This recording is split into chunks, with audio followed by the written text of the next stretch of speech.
What if America had royalty? Not crowns and thrones, contracts, foundations, family trusts, no castles, just skyscrapers, no kings, just surnames, Adams, Kennedy, Rockefeller, Mars.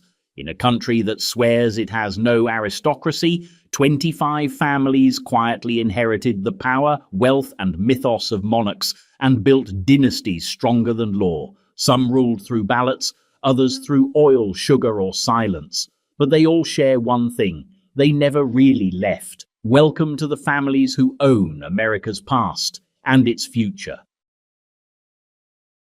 Before we dive in, hit that subscribe button if you're into long-form mysteries, forgotten power, and the stories hiding in plain sight. It helps the channel more than you know. And while you're at it, drop a comment. Where are you watching from? What time is it right now? Midnight in Boston? Lunch break in Manila?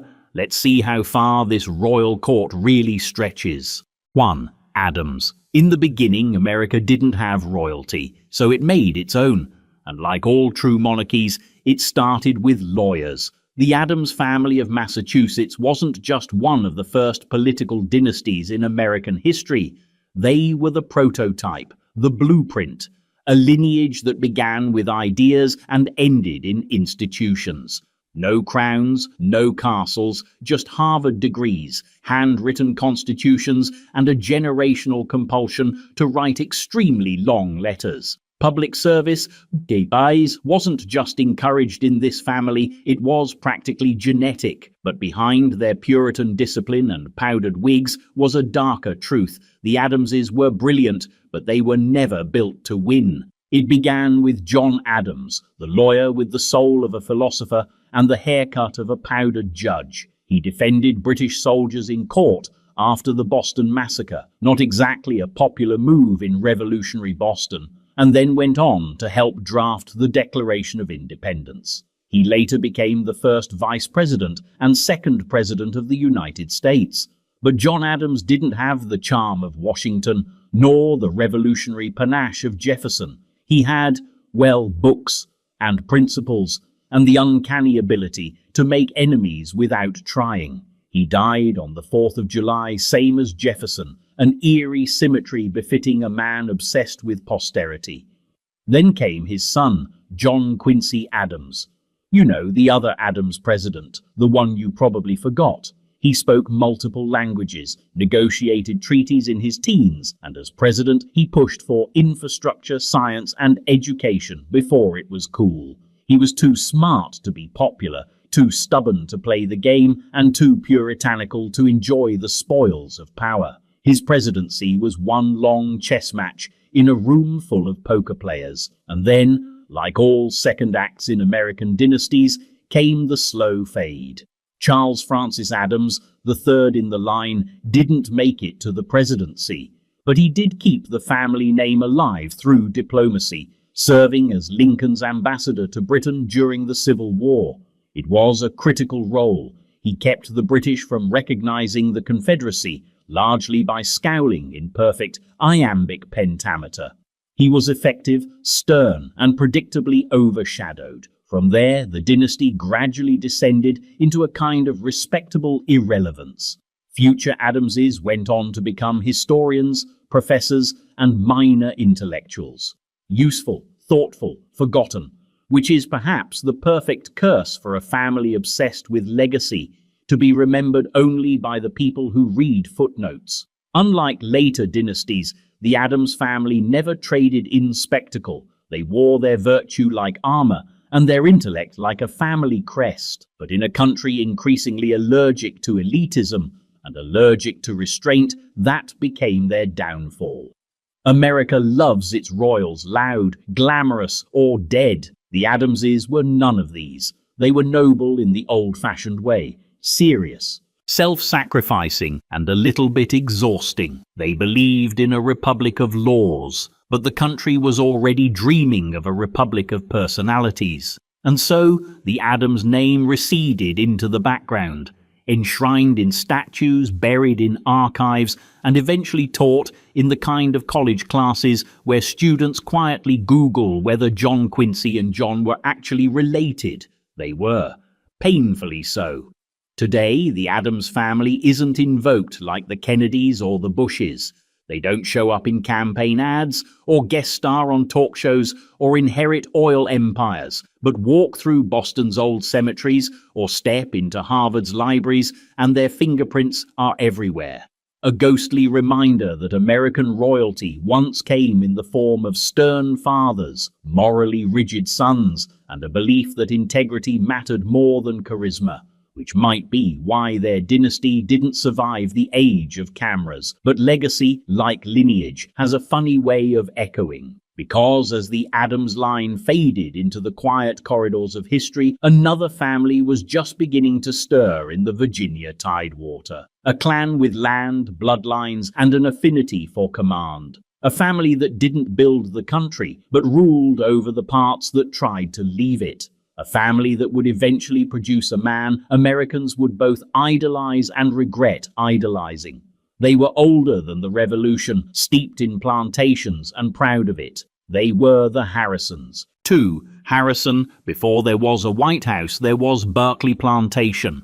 Before there were founding fathers, there were founding landlords. And before the American Republic even knew what kind of government it wanted, the Harrison family of Virginia already had a seat at the table, because technically they'd built the table and possibly owned the wood. The Harrisons weren't just early, they were foundational, colonial royalty with a direct pipeline from Jamestown to Washington, D.C., long before D.C. had any buildings worth fighting over. Their story reads like a family Bible soaked in gunpowder and tobacco, verses about duty, legacy, and the unspoken assumption that politics was best left to men with inherited land and unpaid labor. And it all starts with Benjamin Harrison V, a signer of the Declaration of Independence and the kind of man whose Roman numeral wasn't just decorative. He was loud, unfiltered, and unimpressed by his more philosophically inclined colleagues. John Adams once described him as another Sir John Falstaff, which, for those less familiar with Shakespearean insults, is the 18th century version of calling someone a drunken linebacker with a powdered wig. Benjamin was a patriot in the most transactional sense, liberty for his class, order for his land, and independence because Britain wasn't sending enough respect or enough shipping contracts. He was governor of Virginia, head of a sprawling estate, and so committed to American self-rule that he taught it directly to his son, one generation ahead of the curriculum.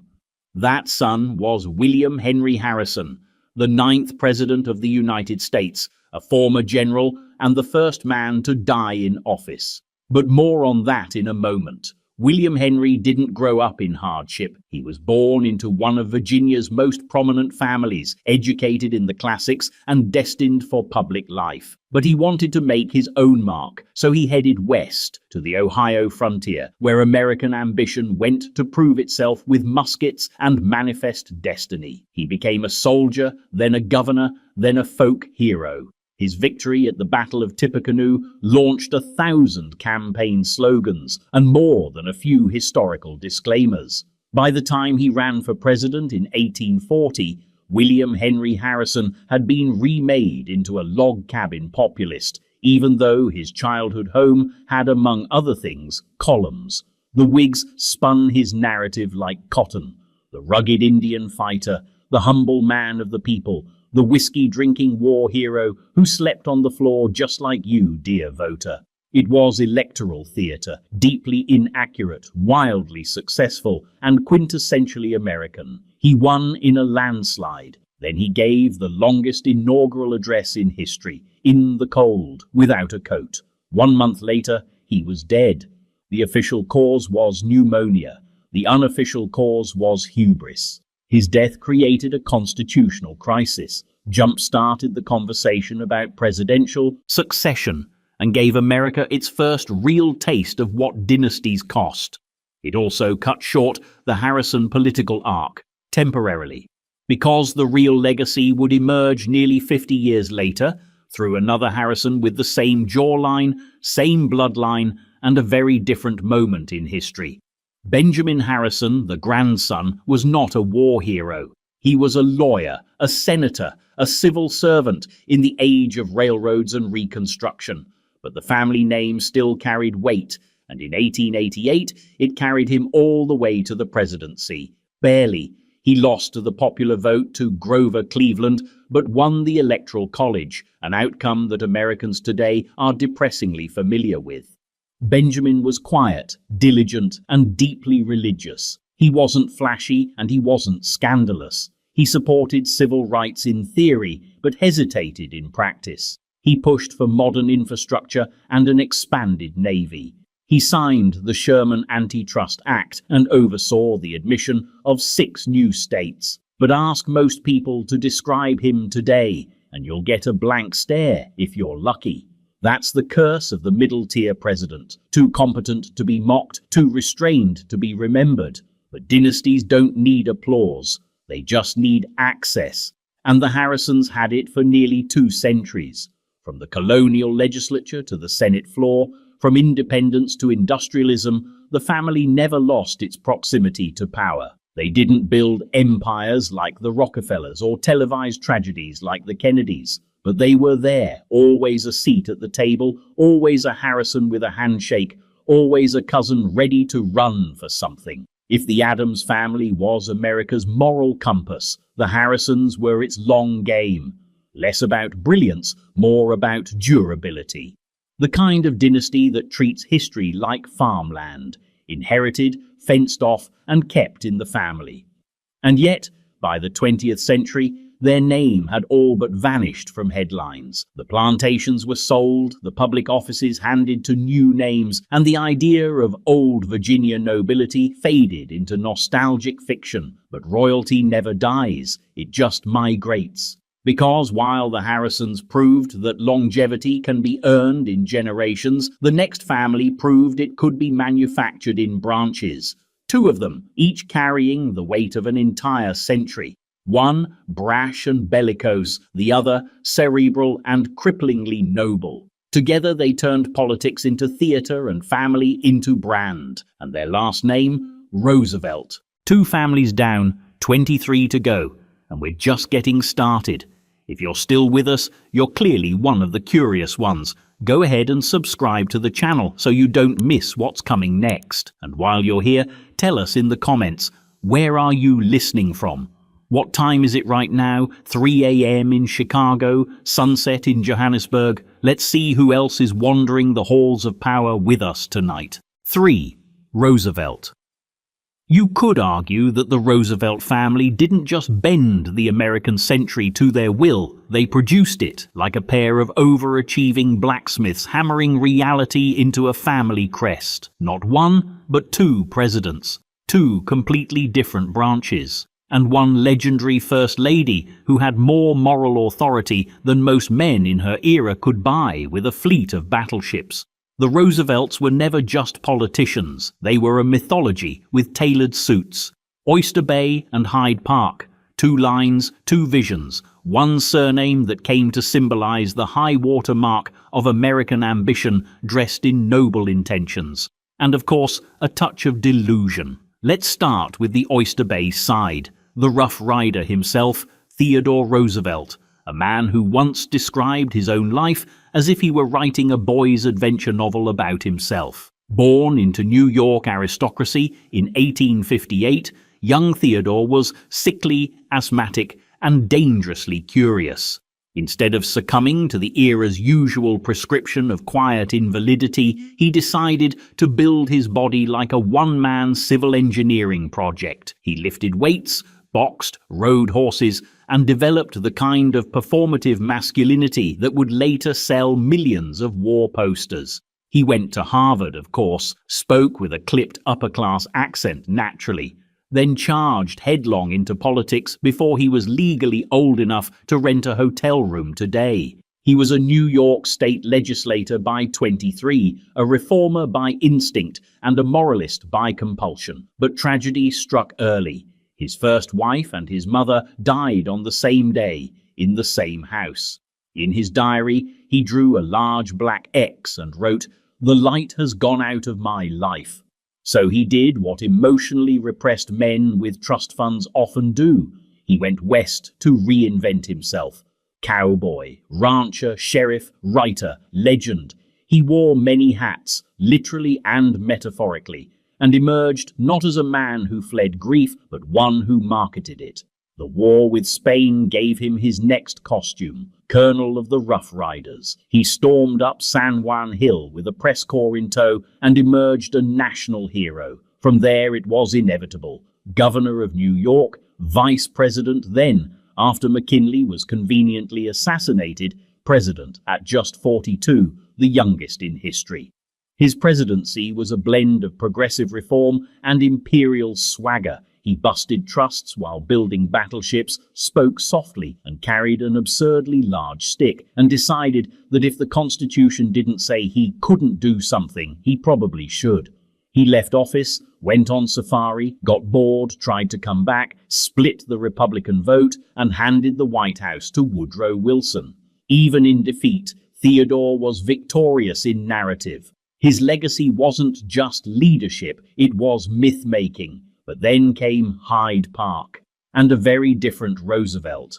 Franklin Delano Roosevelt, Theodore's fifth cousin, was softer in voice, colder in calculation, and infinitely more durable. He grew up idolizing his cousin, married Theodore's niece, Eleanor, and patterned much of his early political persona off the Oyster Bay model. But where Theodore was kinetic, Franklin was strategic. Where Theodore wrestled bears, Franklin wrestled systems. He contracted polio at 39, which left him paralyzed from the waist down, a fact the press, under a gentleman's agreement soaked in denial, largely ignored. He taught himself to walk short distances using braces and canes and trained his body to seem mobile in public. The illusion became part of the brand: strength, courage, unflappability. He ran for president in 1932 at the peak of the Great Depression and promised a New Deal, a phrase so vague it was practically a blank check. America signed it anyway. Then came the alphabet soup of reform agencies, Social Security, bank holidays, fireside chats, and a country slowly dragged back from the brink by a man who couldn't walk. He didn't just change the scope of government, he redefined its purpose. For better or worse, depending on your tax bracket. Then came World War II, and Roosevelt became the wartime president who never saw the end of his war. He was elected 4 times, an act of either desperate trust or collective madness, and died just months before the Axis fell. His legacy was a new America, globally ascendant, domestically re-engineered, and permanently centralized. And then there was Eleanor. Let's be clear, Eleanor Roosevelt wasn't a first lady. She was a political movement wrapped in pearls, or perhaps barbed wire wrapped in velvet. She wrote daily columns, traveled independently, pushed civil rights when it was politically suicidal, and called out hypocrisy like it was a family tradition. Her marriage to Franklin was strained, distant, and let's say pragmatic. But their partnership was formidable, if not romantic. By the time she died, Eleanor had already become a post-presidency prophet. She didn't just survive the Roosevelt dynasty, she outgrew it. So what do you call a family that spans both wings of the same political bird, that embodies both action and analysis, both war and welfare, both reform and control? You call them the Roosevelts, and you say it with a mix of awe and fatigue. Their story was dynastic, not just because they held power, but because they created roles that others have spent decades failing to fill.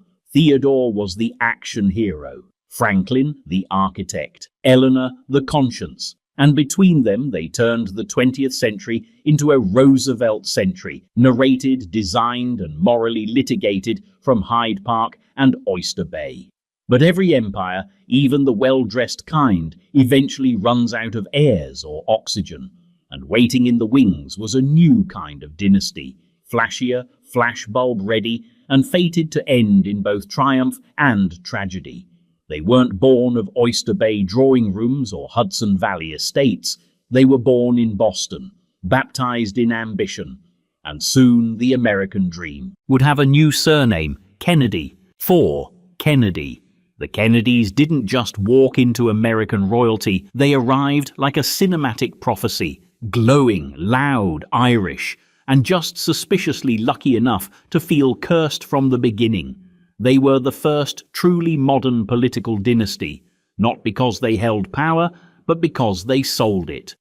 The Roosevelts had radio, the Kennedys had television. The Roosevelts gave speeches, the Kennedys gave glamour, and while other dynasties wrote history, the Kennedys knew how to frame it, literally, in portraits, photo ops, and full-color funeral processions.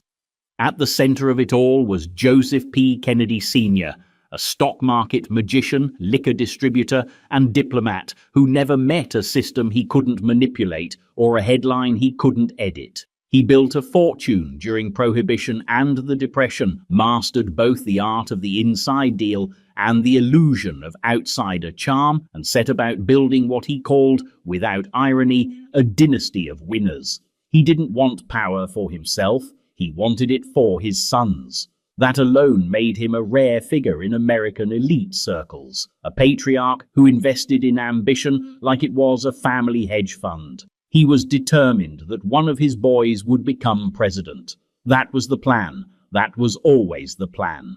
At first, that child was Joe Jr., the golden son, the war hero in training. But when he died in World War II, the ambition was handed down to the second-born, John Fitzgerald Kennedy.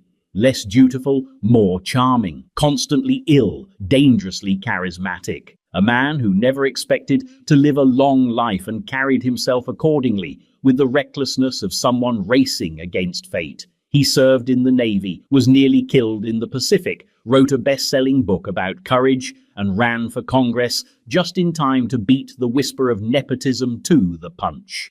By 1952, he was a senator. By 1960, he was the youngest elected president in American history. The world didn't just watch, it leaned in. John F. Kennedy's presidency was many things: short, dazzling, frustratingly incomplete. He launched the Peace Corps, stared down the Soviets in Cuba, began the American lurch towards civil rights, and promised a moon landing like it was the next logical stop on the subway. He was polished, brilliant, and aloof. His administration became Camelot, on the record, off the rails, and hopelessly romanticized. He wasn't perfect, and he wasn't pretending to be. But he looked like the future, and in America, that's often enough. Then came Dallas, and for a moment, history seemed to hit pause, not just on a presidency, but on a family myth in mid-sentence. The nation watched a widow in a blood-stained pink suit, a young son saluting a coffin, and a dream implode on live television. It wasn't just grief, it was branding, a visual vocabulary of tragedy that would define the Kennedys forever. But dynasties, like ghosts, don't vanish. They haunt. Enter Robert F. Kennedy, Jack's younger brother, former Attorney General, moral crusader, and lightning rod of late 60s unrest. Where Jack was calculated, Bobby was combustible.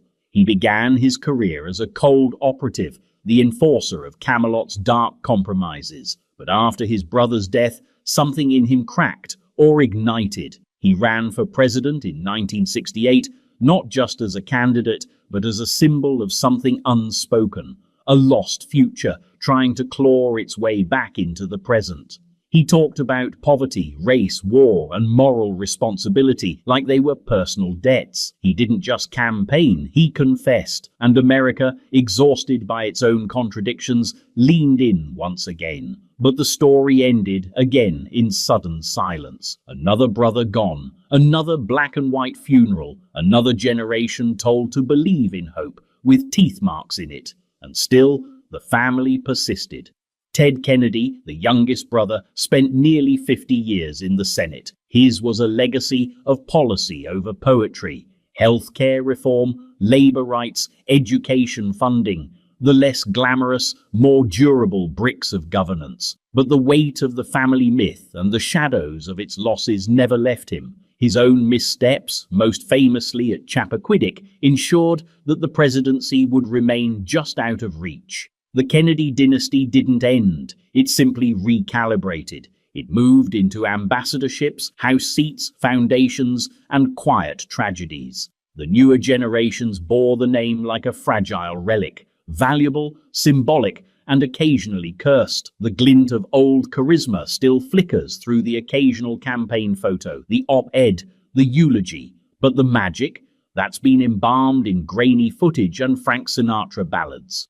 No other American family has been so fully mythologized while still being technically alive. The Kennedys weren't about governance, they were about narrative. And when the narrative started to unravel, the myth got stronger, a dynasty wrapped not in achievements, but in what could have been. The original sin of 20th century America, played out in Ivy League accents and eternal mourning. But every tragedy needs a counterweight, and in Texas, another family was building its own ascent, not with charisma, but calculation, not with myth, but machinery. They weren't raised on romanticism. They were raised on oil, banking, and procedural dominance. Where the Kennedys symbolized what America wanted to be, the next family symbolized what it was becoming. Their name was Bush. 5. Bush dynasties in America aren't supposed to happen by accident. They require orchestration, timing, and a few dozen Ivy League degrees. But the Bush family built theirs the old-fashioned way, quietly, generationally, and with the practiced subtlety of a country club handshake. If the Kennedys were a Roman tragedy performed in perfect lighting, the Bushes were more like a slow-burn procedural, where everyone just keeps getting promoted. It didn't start in Texas. That's the first illusion. It started in New England, with the kind of background that tends to disappear behind the myth of American ruggedness. The Bushes were Connecticut Yankees through and through, old money, discreet power, and more family trees than actual trees on their lawn. And at the center of this social architecture was Prescott Bush. Prescott was a senator from Connecticut, a Wall Street banker, and the kind of man whose suit looked like it came with a trust fund sewn into the lining. He didn't posture or campaign with much flair. He simply arrived. Reliable, tall, appropriately stern. He served as a bridge between the private corridors of capital and the polished chambers of public service. A man who understood that policy and profit, in the right hands, could rhyme. Prescott didn't just believe in institutions. He belonged to them. Yale Skull and Bones, the Union League Club, the Federal Reserve Board of New York. The Bush family wasn't fighting their way into power. They were networking their way through it. Quiet rooms, firm handshakes, Christmas cards sent to exactly the right people. From that genteel furnace emerged his son, George Herbert Walker Bush, war hero, oilman, CIA director, congressman, UN ambassador, vice president, president, one resume away from becoming an institution himself. George H.W. Bush had all the polish of an East Coast aristocrat with just enough Texas swagger to make it palatable to a post-Reagan electorate. He moved to Texas after the war, not out of rebellion, but out of strategic relocation. Oil was there, opportunity was there, and it let him reinvent the Bush name with a cowboy hat and a rotary phone. He didn't need to change who he was, just the lighting.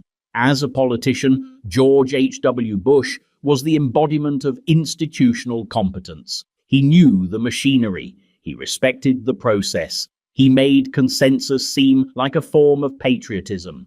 As vice president under Reagan, he was the loyal understudy, never flashy, always prepared. And when his turn came in 1988, he stepped up with a campaign that was equal parts hard-nosed and genteel.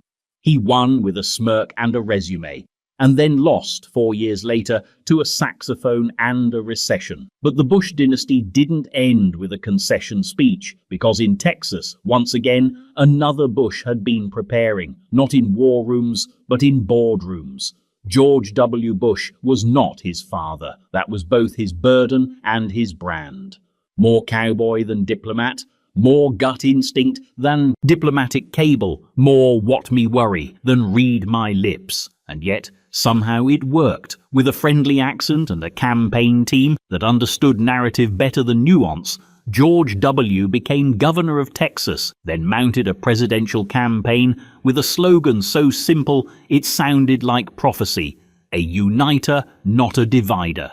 The 2000 election was a national Rorschach test, a statistical tie, a Florida debacle, and a Supreme Court decision that felt less like closure and more like paperwork. But it worked. George W. Bush became the 43rd president, following in his father's footsteps, albeit in boots. His presidency was dominated by crisis. History handed him a script no one wanted, and he performed it with a mix of earnest conviction and institutional rigidity. He leaned heavily on his advisors, governed from the gut, and turned America's post-Cold War drift into a global mission. He was both the most powerful man in the world and a family scion playing out the final act of a generational plan. And just off stage there was Jeb, the smart one, the competent one, the one groomed for the crown, governor of Florida, fluent in Spanish, wonkish and disciplined. But when his moment came in 2016, America was no longer interested in dynasties that looked like spreadsheets.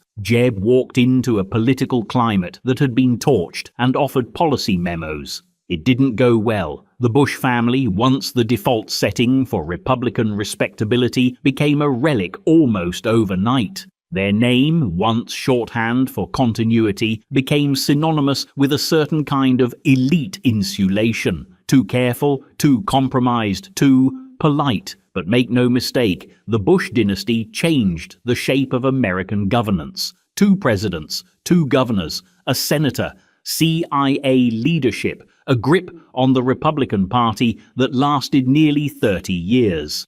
They played the long game, bet on institutional loyalty, and built their empire not with charisma, but with structure. They were, in many ways, the opposite of the Kennedys. No tragic poetry, no Shakespearean glamour, just legacies passed like briefcases, carefully, quietly, and with a handshake you never noticed. And yet, as the Bushes began to recede from public dominance, another family, older, quieter, and even more judicial, stepped forward. They didn't believe in photo ops, they believed in precedent, in Cincinnati courtrooms, in law clerks and legislative footnotes. They were the Tafts. 6. Taft. If America had a royal house of jurisprudence, an unshakable lineage carved into the marble columns of its courtrooms, it would be the Tafts of Cincinnati. No scandal, no flashbulbs, no gilded mansions, just generations of lawyers, legislators and judges whose influence was measured not in headlines but in footnotes, quietly rearranging the architecture of American governance while everyone else fought over the windows. The Taft family was never interested in the kind of fame that demanded applause. They weren't the kind of dynasty you recognized at a glance. They were the kind you discovered after reading through a 200-page legal opinion and realizing 3 separate Tafts helped write the system it was citing. Their legacy wasn't cinematic, it was constitutional. At the center of this dynasty stood William Howard Taft, the 27th President of the United States and, uniquely, its 10th Chief Justice, the only man in American history to lead both the executive and judicial branches of government. Not flashy, not electric, but immovable, like the furniture of the Republic. Heavy, serious, and not going anywhere. He was born in 1857 into a well-placed Cincinnati family. His father, Alphonso Taft, had already laid the groundwork, co-founder of the Skull and Bones Society at Yale, Secretary of War, Attorney General under President Grant, and U.S. Minister to both Austria-Hungary and Russia. In other words, Alfonso didn't just believe in public service, he considered it a birthright. He didn't chase power, he passed it down like a moral obligation. William followed the script with precision. Yale, law school, judgeships, Solicitor General, Secretary of War, Governor of the Philippines, a perfect resume for a life in robes and case law. But then came the presidency, an opportunity or perhaps a detour offered not by ambition but by Theodore Roosevelt, his close friend and ideological sponsor. Taft didn't want to be president. He wanted to be on the Supreme Court, but Roosevelt insisted, and William, faithful to a fault, complied. He ran, he won, and he governed like the judge he was, interpreting laws instead of bending them. His presidency from 1909 to 1913 was awkward, technocratic, and ultimately doomed by a rift with Roosevelt himself. Taft lacked the showmanship America was increasingly addicted to. Where Roosevelt gave speeches that shook the rafters, Taft read notes off cards. Where Roosevelt charged forward, Taft consulted legal precedent. In the court of public opinion, he was always out-argued. Not because he lacked intelligence, but because he didn't realize he was in a trial. In 1912, Roosevelt ran against him as a third-party candidate, splitting the vote and handing the White House to Woodrow Wilson. It was political patricide performed in public. Taft, undramatic as ever, quietly returned to academia, teaching law at Yale and waiting. Not plotting, not grieving, just waiting. And in 1921, the wait paid off. President Harding appointed him Chief Justice of the United States, the position Taft had always wanted. He accepted with the joy of a man finally allowed to be exactly what he was built for. Over the next decade, he reshaped the federal judiciary, streamlined its operations, championed judicial independence, and left behind a court more coherent than he'd found it. He died in 1930, first president to be buried in Arlington National Cemetery, first Chief Justice to leave behind a fan base of law students. But the Taft family didn't end there, it simply pivoted. Enter Robert A. Taft, William's son, known in his day as Mr. Republican, a three-term U.S. Senator from Ohio, majority leader and philosophical bedrock of the mid-20th century conservative movement.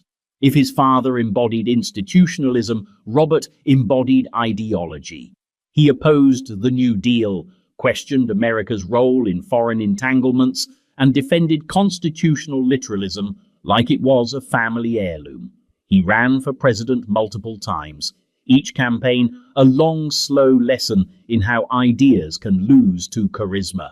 He was defeated in primaries by Wendell Willkie, then by Eisenhower, the latter of whom had war medals, global recognition, and a smile that could sell canned meat. Robert didn't smile much, but his impact endured. He helped write the Taft-Hartley Act, a cornerstone of U.S. labor law. He shaped the party's soul in the years before it traded caution for television. He represented a kind of patrician conservatism that decades later would be recalled with both nostalgia and suspicion. After all, his conservatism wasn't populist, it was procedural. Less about outrage, more about order.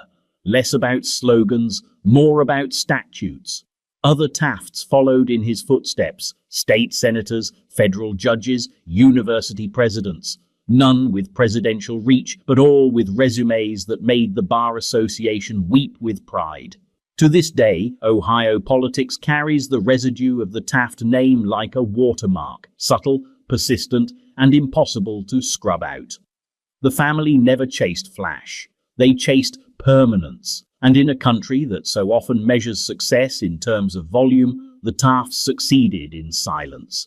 They didn't shape the American imagination, but they shaped its institutions, its legal scaffolding, its bureaucratic conscience. If the Kennedys were Shakespeare, the Tafts were constitutional law textbooks. And yet, even in their restraint, the Tafts represented something deeply American. The belief that service done correctly should feel inevitable, not performative, not emotional, just correct. But while the Tafts quietly stewarded the Republic from within its marble walls, another family was presiding over an older form of American authority, one that predated the Constitution, outlasted the Civil War, and operated on rules written in family Bibles and plantation deeds. A family for whom lineage wasn't just history, it was strategy. Their name was Lee. 7. Lee, Virginia. Before there were presidents, before there were parties, before the American Revolution even had a uniform, there were the Lees of Virginia. They weren't just early, they were primordial. The Lee family didn't wait for the United States to be born.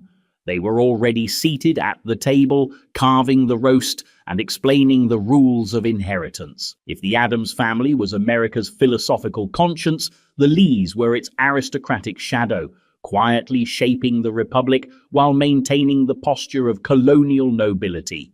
Their power wasn't loud, it was assumed. The Lees were Virginians in the way glaciers are cold, inherently, profoundly, and immovably.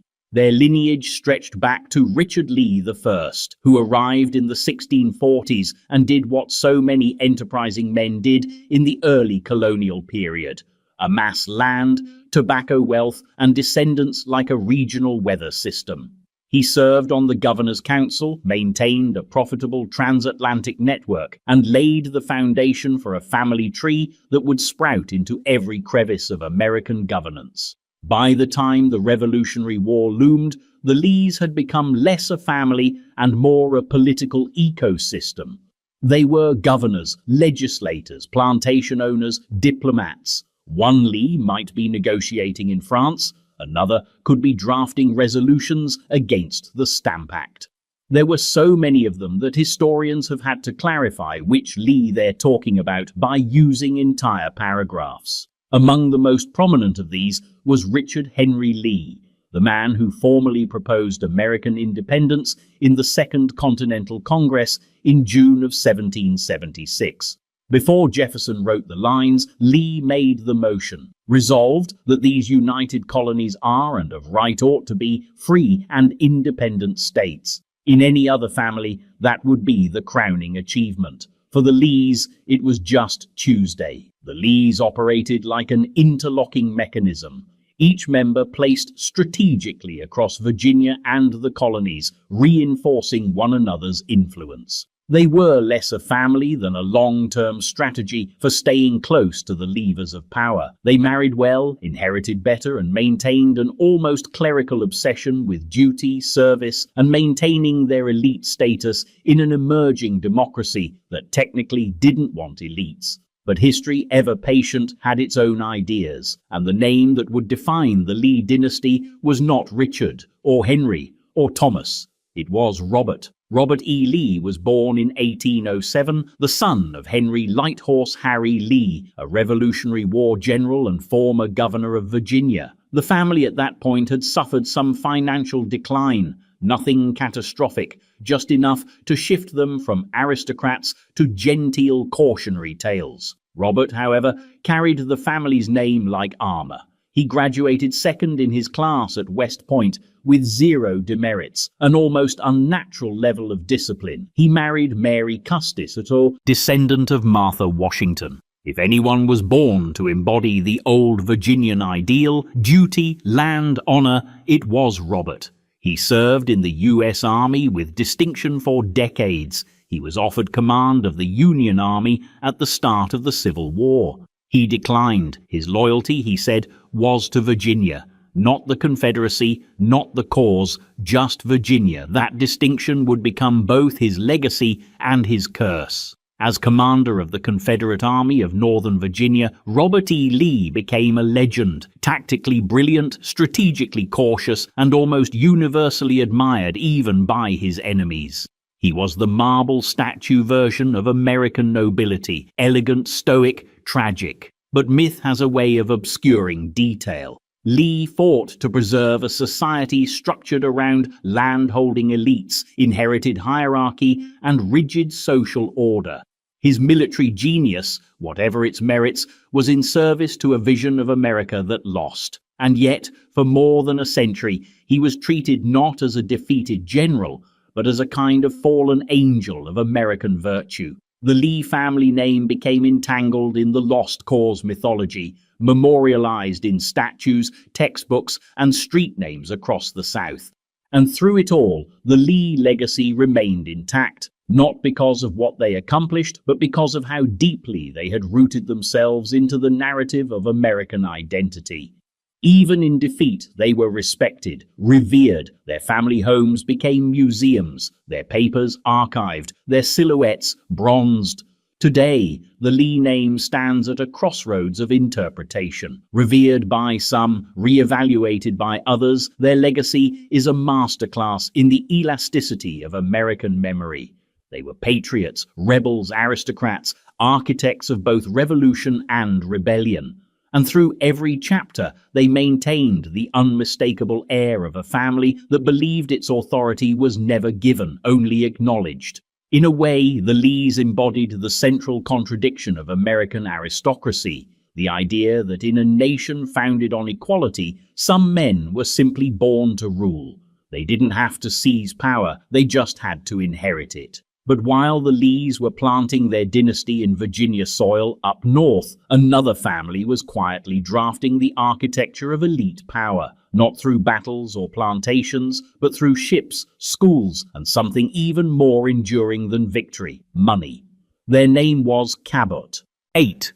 Cabot before Wall Street, before Silicon Valley, before America even figured out how to spell capitalism without choking on its ideals. There were the Cabots.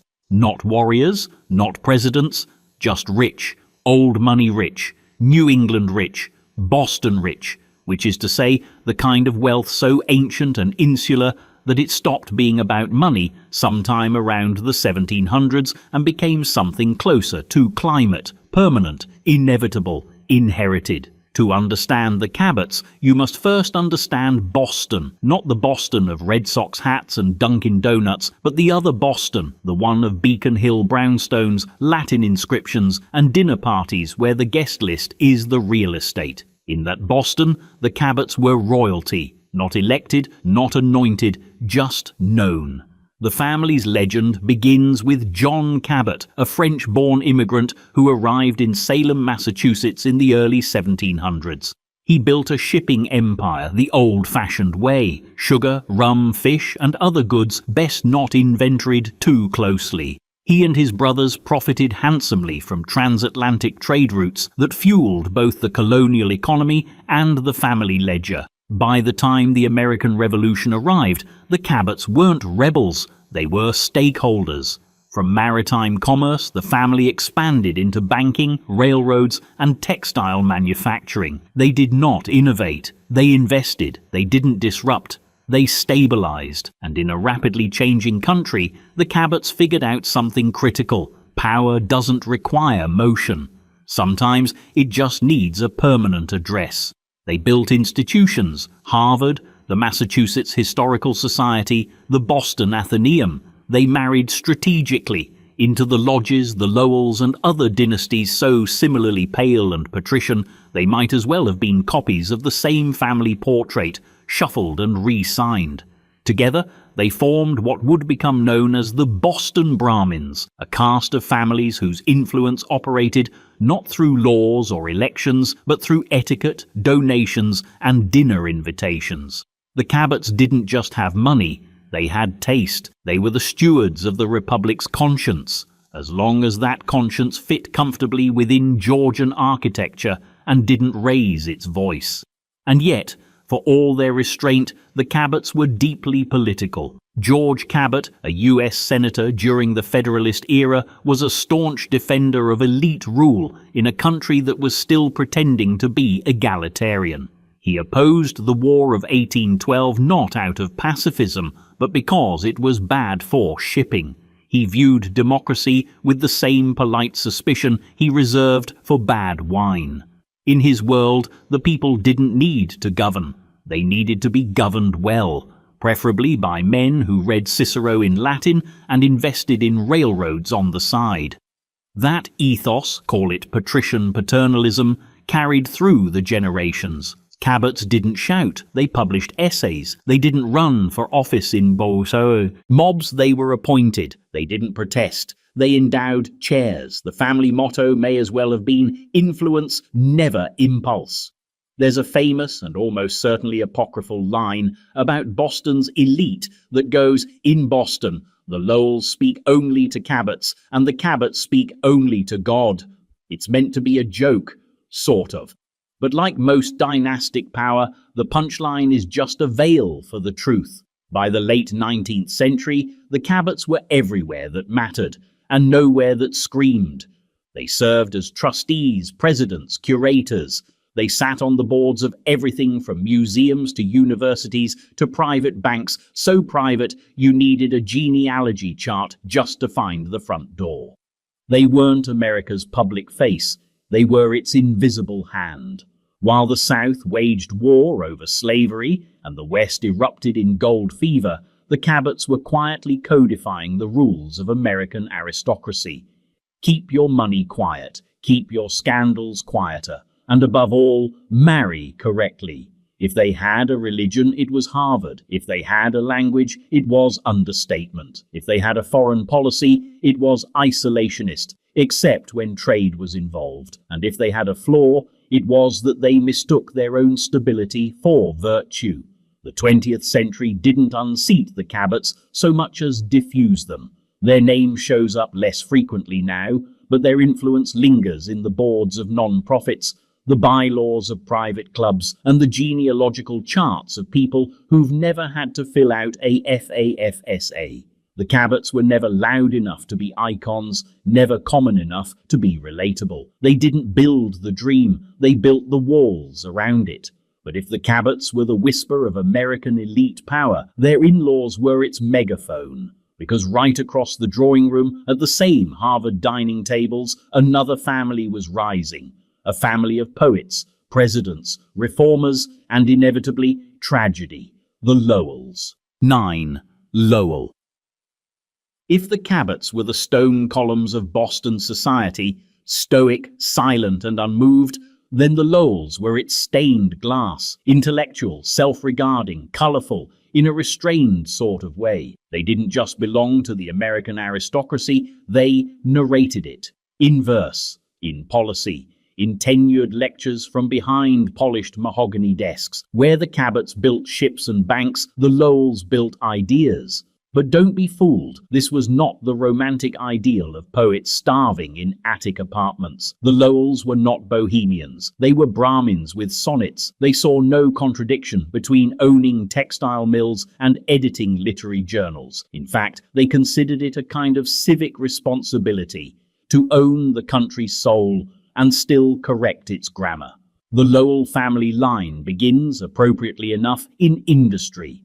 John Lowell, the 18th century patriarch, was a lawyer and Federalist who helped write the Massachusetts Constitution and served as a judge under George Washington. His descendants would include politicians, lawyers, educators, and crucially, textile magnates who transformed the Merrimack Valley into a cathedral of capitalist ambition. The city of Lowell, Massachusetts was named after them, and for good reason. It was one of America's first planned industrial cities, a place where mechanical looms replaced cottage labor, and where the American dream of economic expansion became mechanized.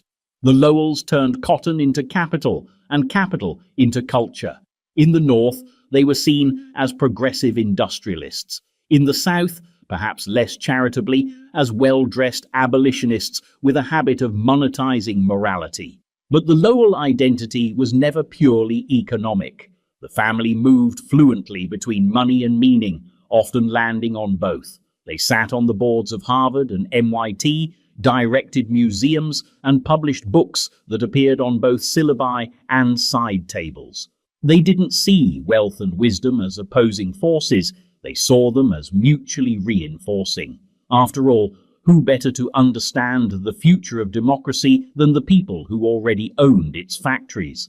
One of the most influential was James Russell Lowell, a 19th century poet, essayist, diplomat, and Harvard professor. He was the kind of man who could compose a stirring abolitionist poem in the morning, deliver a lecture on Dante at noon, and serve as U.S. Minister to Spain before dinner. He helped edit the Atlantic Monthly and the North American Review, magazines that functioned as intellectual salons in print. His politics were occasionally inconsistent, idealistic but cautious, but his prose could make even his critics sigh with envy. Then came Abbot Lawrence Lowell, the family's most influential institutional figure and president of Harvard University from 1909 to 1933. Under his leadership, Harvard expanded its physical campus, strengthened its academic standards, and doubled down on its status as the central cathedral of the American elite. Abbott was an innovator, yes, but also a gatekeeper. He introduced reforms that shaped the modern university system, including the house system and academic departments. But his tenure wasn't without shadows. He opposed co-education. He enforced strict admissions quotas that effectively capped the number of Jewish students, policies that historians now view as polite-sounding mechanisms for discrimination. Like many in his class, Lowell believed in merit, so long as it arrived with the right last name and the right accent. The Lowell name continued to resonate into the 20th century, but perhaps no descendant would become as hauntingly symbolic as Robert Lowell, the Pulitzer Prize-winning poet, whose work chronicled not just American decline, but personal unraveling. He wrote about war, madness, religion, and history with a voice that felt both ancient and frayed. He came from greatness and spent most of his life trying to either justify it or exorcise it. In Robert, the Lowell legacy became paradoxical, a poet of privilege chronicling his own implosion with surgical beauty. He once described his ancestors as Puritans who turned into Episcopalians and then into agnostics and finally into manic depressives. That sentence reads like a confession or a prophecy. By the late 20th century, the Lowells had receded from the public spotlight, not in disgrace, but in quiet exhaustion. Their institutions lived on: Harvard, MIT, the museums and libraries they helped build. Their names are etched on plaques, spoken in faculty meetings, and buried in the acknowledgements of books they inspired. But the family itself, its voice, its visibility, began to fade into the very intellectual architecture it created. They weren't outshouted, they were outlasted. And yet, every so often, their presence flickers, in a line of poetry, in a lecture hall, in the eerie sense that somewhere, someone with a narrow face and a broader worldview is still writing position papers on the moral architecture of federalism. But if the Lowells were the voice of Boston's conscience, articulate, composed, increasingly unsure of itself, their in-laws were the ones holding the gavel.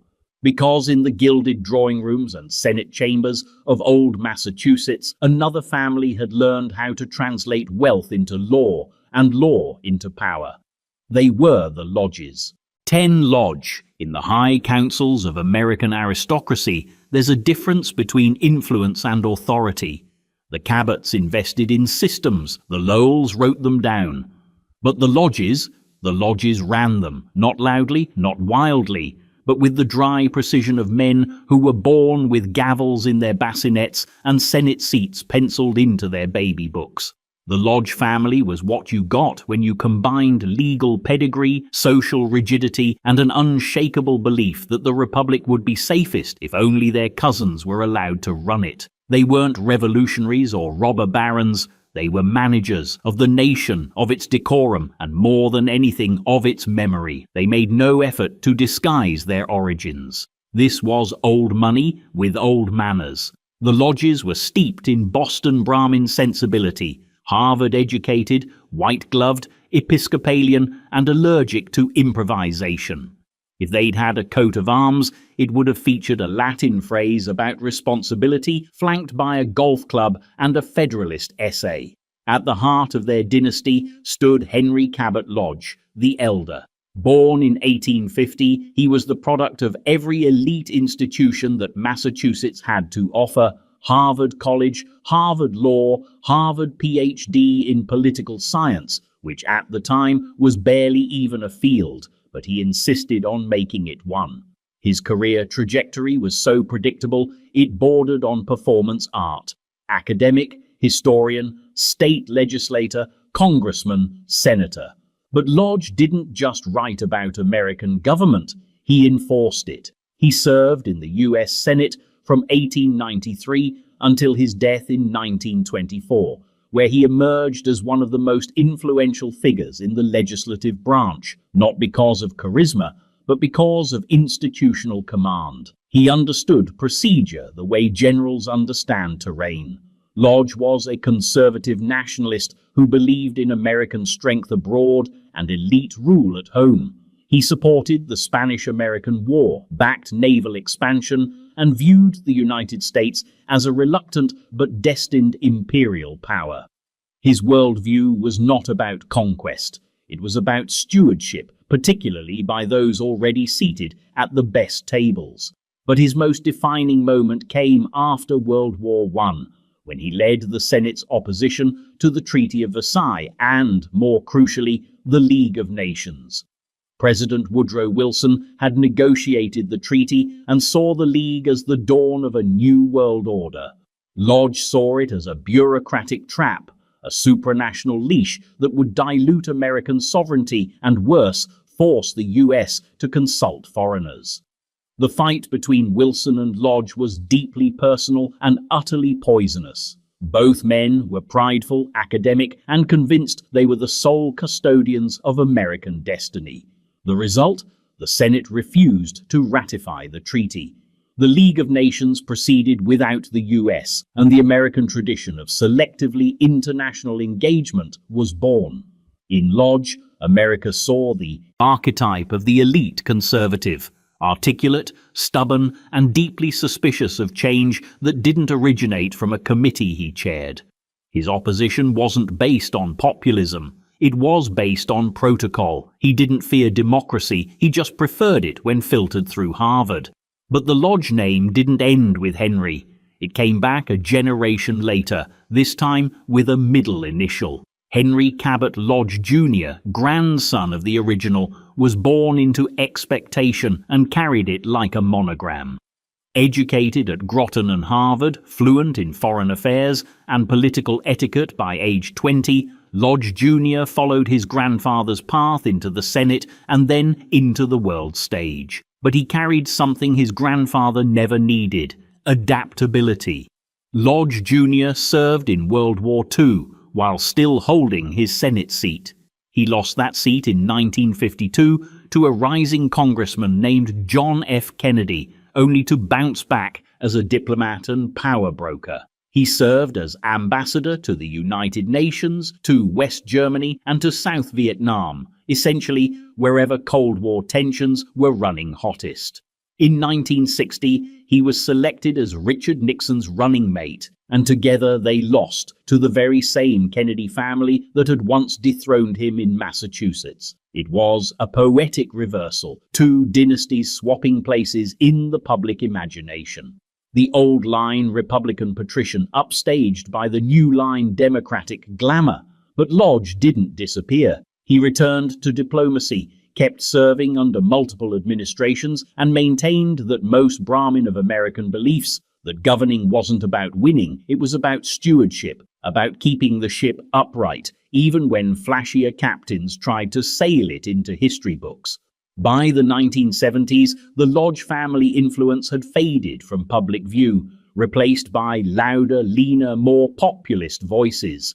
But they left behind institutions, habits, and a moral framework that still echoes through Senate traditions and diplomatic protocol. Even now, you can hear a trace of Lodge restraint in certain carefully worded memos, or see it in the unspoken rules of Washington etiquette. They never owned the spotlight, they curated the script. But dynasties have a funny way of trading in old capital for new currency.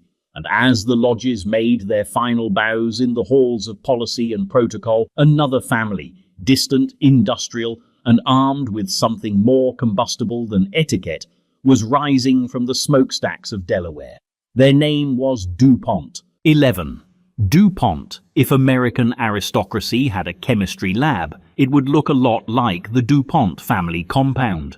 Sprawling estates, fortified gates, and a patriarch who once figured out how to turn explosives into generational power. While the Cabots had shipping, the Lowells had poetry, and the Lodges had diplomacy, the DuPonts had gunpowder. literal black powder gunpowder, and from that controlled combustion came one of the longest, richest, and most quietly omnipresent dynasties in American history. The story begins in 1800, when Eleuthère Irénée Dupont, a French-born chemist trained under the legendary Antoine Lavoisier, fled the chaos of post-revolutionary France and settled along the Brandywine River in Delaware. He saw a business opportunity in what others considered niche, manufacturing gunpowder for the American market. By 1802, the DuPont powder mill was operational, and by 1812, thanks to a convenient war with Britain, it was profitable. Very profitable. This wasn't artisanal backwoods powder making, this was precision engineering backed by Enlightenment science. And Eleuthère wasn't some war profiteer in a waistcoat, he was a nation builder with an eye for stability. Over the next century, the DuPont company would supply explosives for every major American conflict, build a monopoly that cornered over 70% of the global powder market, and transform the family into something more than rich. It made them infrastructural, but it wasn't just about the products, it was about the structure. The DuPonts institutionalized family control long before it became standard practice in American capitalism. They created trusts, boards, and carefully orchestrated successions. Cousins married cousins, strategically. Board seats were inherited like surnames. Family governance was treated with the seriousness of statecraft. At times, the DuPonts were less a family and more a corporate organism with a shared surname and a shared goal: permanence. By the 20th century, the family's influence had spread far beyond explosives. They'd diversified, first into chemicals, then into synthetics, and eventually into everything. DuPont, the company, became synonymous with American industrial optimism. It invented nylon, Teflon, Kevlar, Tyvek, neoprene, substances that don't just exist in the modern world, but define it. Need a spacesuit? Kevlar. A waterproof tarp? Tyvek. A non-stick pan to cook your eggs while contemplating the cost of corporate innovation? Teflon. This wasn't just capitalism, it was alchemy. The DuPonts didn't just sell products, they sold permanence. Politically, the family kept itself woven tightly into the machinery of Delaware, a state they practically owned by proximity, but their influence extended well beyond its borders. Through campaign donations, think tanks, and policy institutes, the DuPonts ensured that their interests and their ideology stayed upstream of legislation. They were small government, industrialists, free market philosophers, and believers in corporate stewardship. Power, yes, but always with an embroidered seat cushion. One of the most visible political heirs of the dynasty was Pierre S. DuPont IV, governor of Delaware and one-time presidential candidate in the 1988 Republican primaries. He ran on a platform of supply-side economics and limited federal oversight, policies that, it must be said, would have sounded suspiciously convenient at family reunions. But even as public-facing influence waned, the structure remained. By the 1960s, there were over 3,000 DuPont descendants, many of them shareholders, most of them insulated by layers of family trusts, private schools, and stately homes with more fireplaces than people. The family was decentralized, but not fragmented, united by wealth management, corporate boards, and the kind of shared legacy that can't be liquidated. Then came the slow unraveling. In the late 20th and early 21st centuries, DuPont, the company, faced antitrust challenges, lawsuits over environmental damage, and the existential identity crisis of all sprawling industrial giants: innovation or ossification. The firm merged, unmerged, and restructured with increasing urgency. It spun off divisions, sold legacy products, and entered into controversial partnerships. The family, once synonymous with control, found itself navigating a corporate world where control was increasingly theoretical. But the DuPonts had always been realists. They knew dynasties didn't survive by resisting change. They survived by designing it. The estates in Delaware are still there. Winterthur, Nemours, Eleutherian Mills, monuments to a dynasty that never needed to scream to be heard. Their names linger on museums, hospitals, environmental studies, and high-speed materials you didn't realize had brand names. Their philanthropy, like their legacy, is understated, deliberate, and engineered for longevity. And yet, despite the influence, the power, and the wealth that once underwrote the American empire from beneath the chemical hood, the DuPonts remain eerily absent from the cultural imagination. No presidential library, no Time magazine covers, no nostalgia tour. Because the DuPonts weren't built for visibility, they were built for resilience. But while they shaped the 20th century with molecules and mergers, another family, far brasher, far newer, was preparing to reshape it with oil ambition and a last name designed for executive summary. Their fortune was so vast it needed a map. Their name was Rockefeller. 12. Rockefeller. There are American dynasties that influence the country, and then there's the Rockefeller family, who built the country, bought a sizable chunk of it, named a few landmarks after themselves, and then quietly set the terms for polite philanthropy for the next 100 years. When the Rockefellers arrived on the scene in the late 19th century, they didn't just play the game of American capitalism, they rewrote it, patented it, and put it in a trust. The dynasty begins, as many dynasties do, with a paradox. John D. Rockefeller, son of a conman and a Sunday school teacher. Born in 1839, raised in upstate New York and later in Ohio, he learned early that you could build a life out of contradictions as long as you controlled the narrative. His father was a traveling doctor of dubious morality. His mother, devout and composed, taught thrift, piety, and control.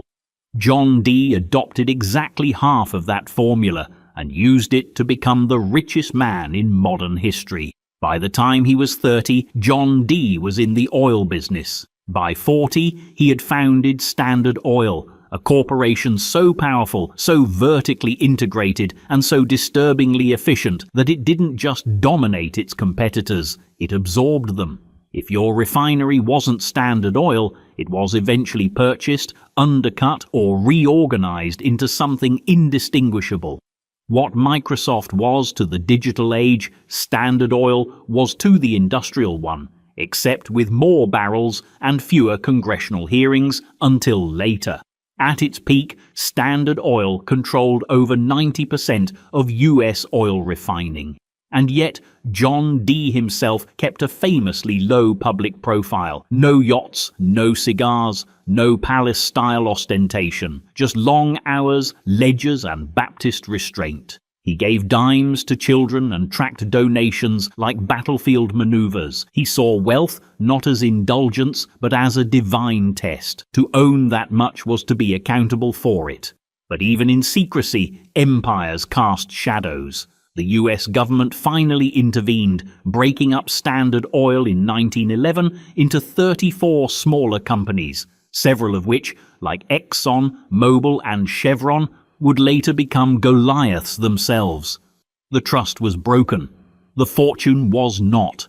Rockefeller emerged from the breakup even richer, because he owned shares in all the new entities. The antitrust case didn't end his reign. It diversified it. By the time of his death in 1937, John D. Rockefeller had donated over $500 million, an astronomical figure at the time, to everything from universities to medical research to global public health initiatives. His donations created the University of Chicago, funded the Rockefeller Institute for Medical Research, and helped eradicate diseases in multiple countries. He may not have built cathedrals, but he built institutions that outlasted most of them. But dynasties aren't built on single men. They require heirs, and the Rockefellers had plenty. John D. had 5 children, but it was his son, John D. Rockefeller, Jr., who fully industrialized the family legacy. Jr. was quiet, methodical, and almost allergic to flamboyance.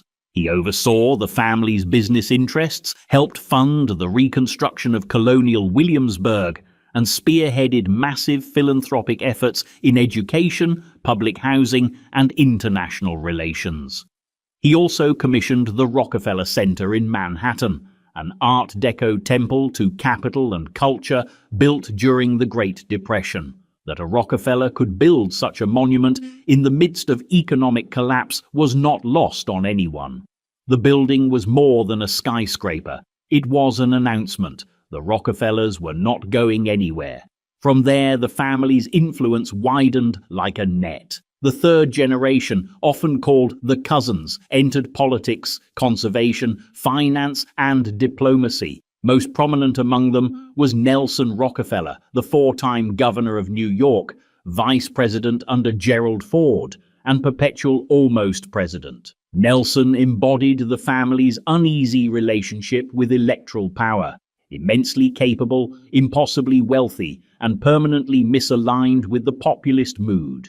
His politics were pragmatic and centrist. His campaigns were less about victory than about presence. Nelson didn't need the presidency. He was a state. Then there was David Rockefeller, chairman of Chase Manhattan Bank and the family's unofficial ambassador to global finance. He hosted kings, dined with dictators, and helped define the modern corporation as an international political actor. His influence wasn't theoretical, it was logistical. If a deal happened in the 20th century that involved money, land, and diplomacy, David either facilitated it or received a memo about it. The Rockefeller family was everywhere, funding the arts, underwriting the United Nations, reshaping medicine, and sponsoring environmental conservation while still earning dividends from the fossil fuel industry that had made it all possible. They were philanthropists, yes, but also brand managers for American respectability. Their name became shorthand for elegant power, well-lit, well-dressed, and never questioned at dinner. And yet, by the late 20th century, their aura began to flicker. The world had changed. Billionaires no longer hid their wealth behind foundations. They launched tech startups and Twitter accounts. The Rockefellers had museums. The new rich had algorithms. The dynasty didn't disappear, it just aged out of the spotlight, replaced by noisier models of influence. But their impact remains fossilized into American architecture. Their name is etched into the skyline, woven into the syllabus, and embedded in the DNA of every non-profit that uses words like sustainability and capacity building. They never wanted to rule the republic. They wanted to shape it quietly, methodically, permanently. But as the Rockefellers were refining the high art of elite benevolence, another family, one born from steel, trains, and ruthless lending, was perfecting a different model of control. They didn't ask for influence. They took it. Their name was Morgan. 13. Morgan. There are families that rise to power by legacy, others by marriage, and still others by sheer proximity to the machinery of government. The Morgans, however, carved their dynasty out of something far less sentimental: credit. Cold, institutional, leveraged credit. If the Rockefellers were the oil that powered the American engine, the Morgans were the bankers who owned the vehicle, financed the road, and quietly decided whether anyone else could drive. To understand the Morgan dynasty, you must first understand its founder, not a president, not a general, but a man whose very name still hangs over global finance like a Gothic chandelier: John Pierpont Morgan. Born in 1837 to a New England banking family already rooted in international finance, J.P. Morgan didn't so much build his empire as much as he scaled it. He was educated in Boston, then Germany, spoke multiple languages, and could smell a failing investment before it hit the ledger. He wasn't a populist or a philosopher or even particularly interested in politics. What he was, above all else, was a stabilizer. Morgan didn't believe in the free market. He believed in order. And when capitalism threatened to spin off its axis, Morgan appointed himself the adult in the room. He made his fortune in railroads, buying, consolidating, and streamlining an industry so chaotic it made spaghetti look well organized. He then applied the same methods to steel, merging Andrew Carnegie's vast holdings into U.S. Steel, the first billion-dollar corporation in history. It was not a merger, it was an event, one that cemented Morgan's place not just in finance but in myth. By the early 1900s, Morgan wielded more economic power than the US Treasury. When financial panics hit, as they frequently did in those years, it wasn't the government that people turned to, it was him. In 1907, amid a banking crisis, Morgan personally gathered the heads of major financial institutions in his library, locked the doors, and brokered a bailout to prevent the collapse of the American economy. No congressional hearings, no Treasury intervention, just one man in a pinstripe suit telling other men to sign on the dotted line. This, of course, horrified the country. That a single financier could wield such unchecked power became the justification for the creation of the Federal Reserve System in 1913, designed in part to ensure that no one like J.P. Morgan could ever act as a one-man central bank again. In a sense, the Federal Reserve was not born out of economic theory. It was born out of Morgan fatigue. But even as his public image darkened, his private network expanded. Morgan believed in institutions, museums, libraries, symphonies, and he funded them liberally, but without fanfare. He was not trying to charm the public, he was trying to civilize it. Morgan died in 1913, but the dynasty didn't end. It evolved. His son, J.P. Morgan Jr., inherited not just the family bank, but the family posture. Restrained, patrician, indispensable. Known as Jack, he led J.P. Morgan and Company through World War I, underwriting loans to the Allies and effectively turning Wall Street into the war's financier. After the war, Morgan Jr. remained a central figure in transatlantic finance, brokering debts, managing reparations, and quietly keeping European economies solvent. At home, however, public sentiment was shifting. The populist wave of the 1930s turned Wall Street into a four-letter word and the Morgans into an easy target. Franklin D. Roosevelt's administration launched investigations, imposed regulations, and made a public show of humbling the once invincible banking elite. But the Morgans didn't rage. They adjusted. Slowly, discreetly, the family firm divested from commercial banking, restructured itself into an investment powerhouse, and continued to move billions, just without the publicity. Through the mid-20th century, the Morgan name remained synonymous with institutional finance. They didn't run for office. They didn't pose for Time magazine. They built the scaffolding of capitalism and hired others to walk the high beams. As Wall Street mutated in the 1980s and 1990s into something louder, faster, and more algorithmic, the original J.P. Morgan and Company merged with Chase Manhattan Bank, forming what would become J.P. Morgan Chase, a multinational titan that still bears the Morgan name, long after the bloodline faded from its boardrooms. The family itself, by the 21st century, had largely withdrawn from public life. Unlike the Rockefellers or the Kennedys, there was no visible Morgan heir giving speeches or running for governor. The dynasty didn't need faces. It had infrastructure. Its true heirs weren't surnamed Morgan. They were named Moody's, Goldman, BlackRock. The Morgan legacy wasn't a person. It was a system. And yet, even in their institutional twilight, the Morgans left behind more than wealth. They left a vision of order over chaos, of capital over spectacle, of influence that whispered from behind the curtain. No scandals, no dynastic implosions, just a family that helped write the rules and then quietly stepped back while the rest of the world played by them. But as the Morgans perfected the art of invisible empire, another family was doing the opposite. Flashy, defiant, and unapologetically ostentatious, they took their railroad fortune and built mansions. The size of their wealth was measured not in ledgers but in ceiling frescoes. They didn't want to run the world. They wanted to be seen owning it. Their name was Vanderbilt. 14. Vanderbilt. If the Morgans were the architects of American finance, the Vanderbilts were its marble facade, towering, dazzling, and just a little too ornate to be sustainable.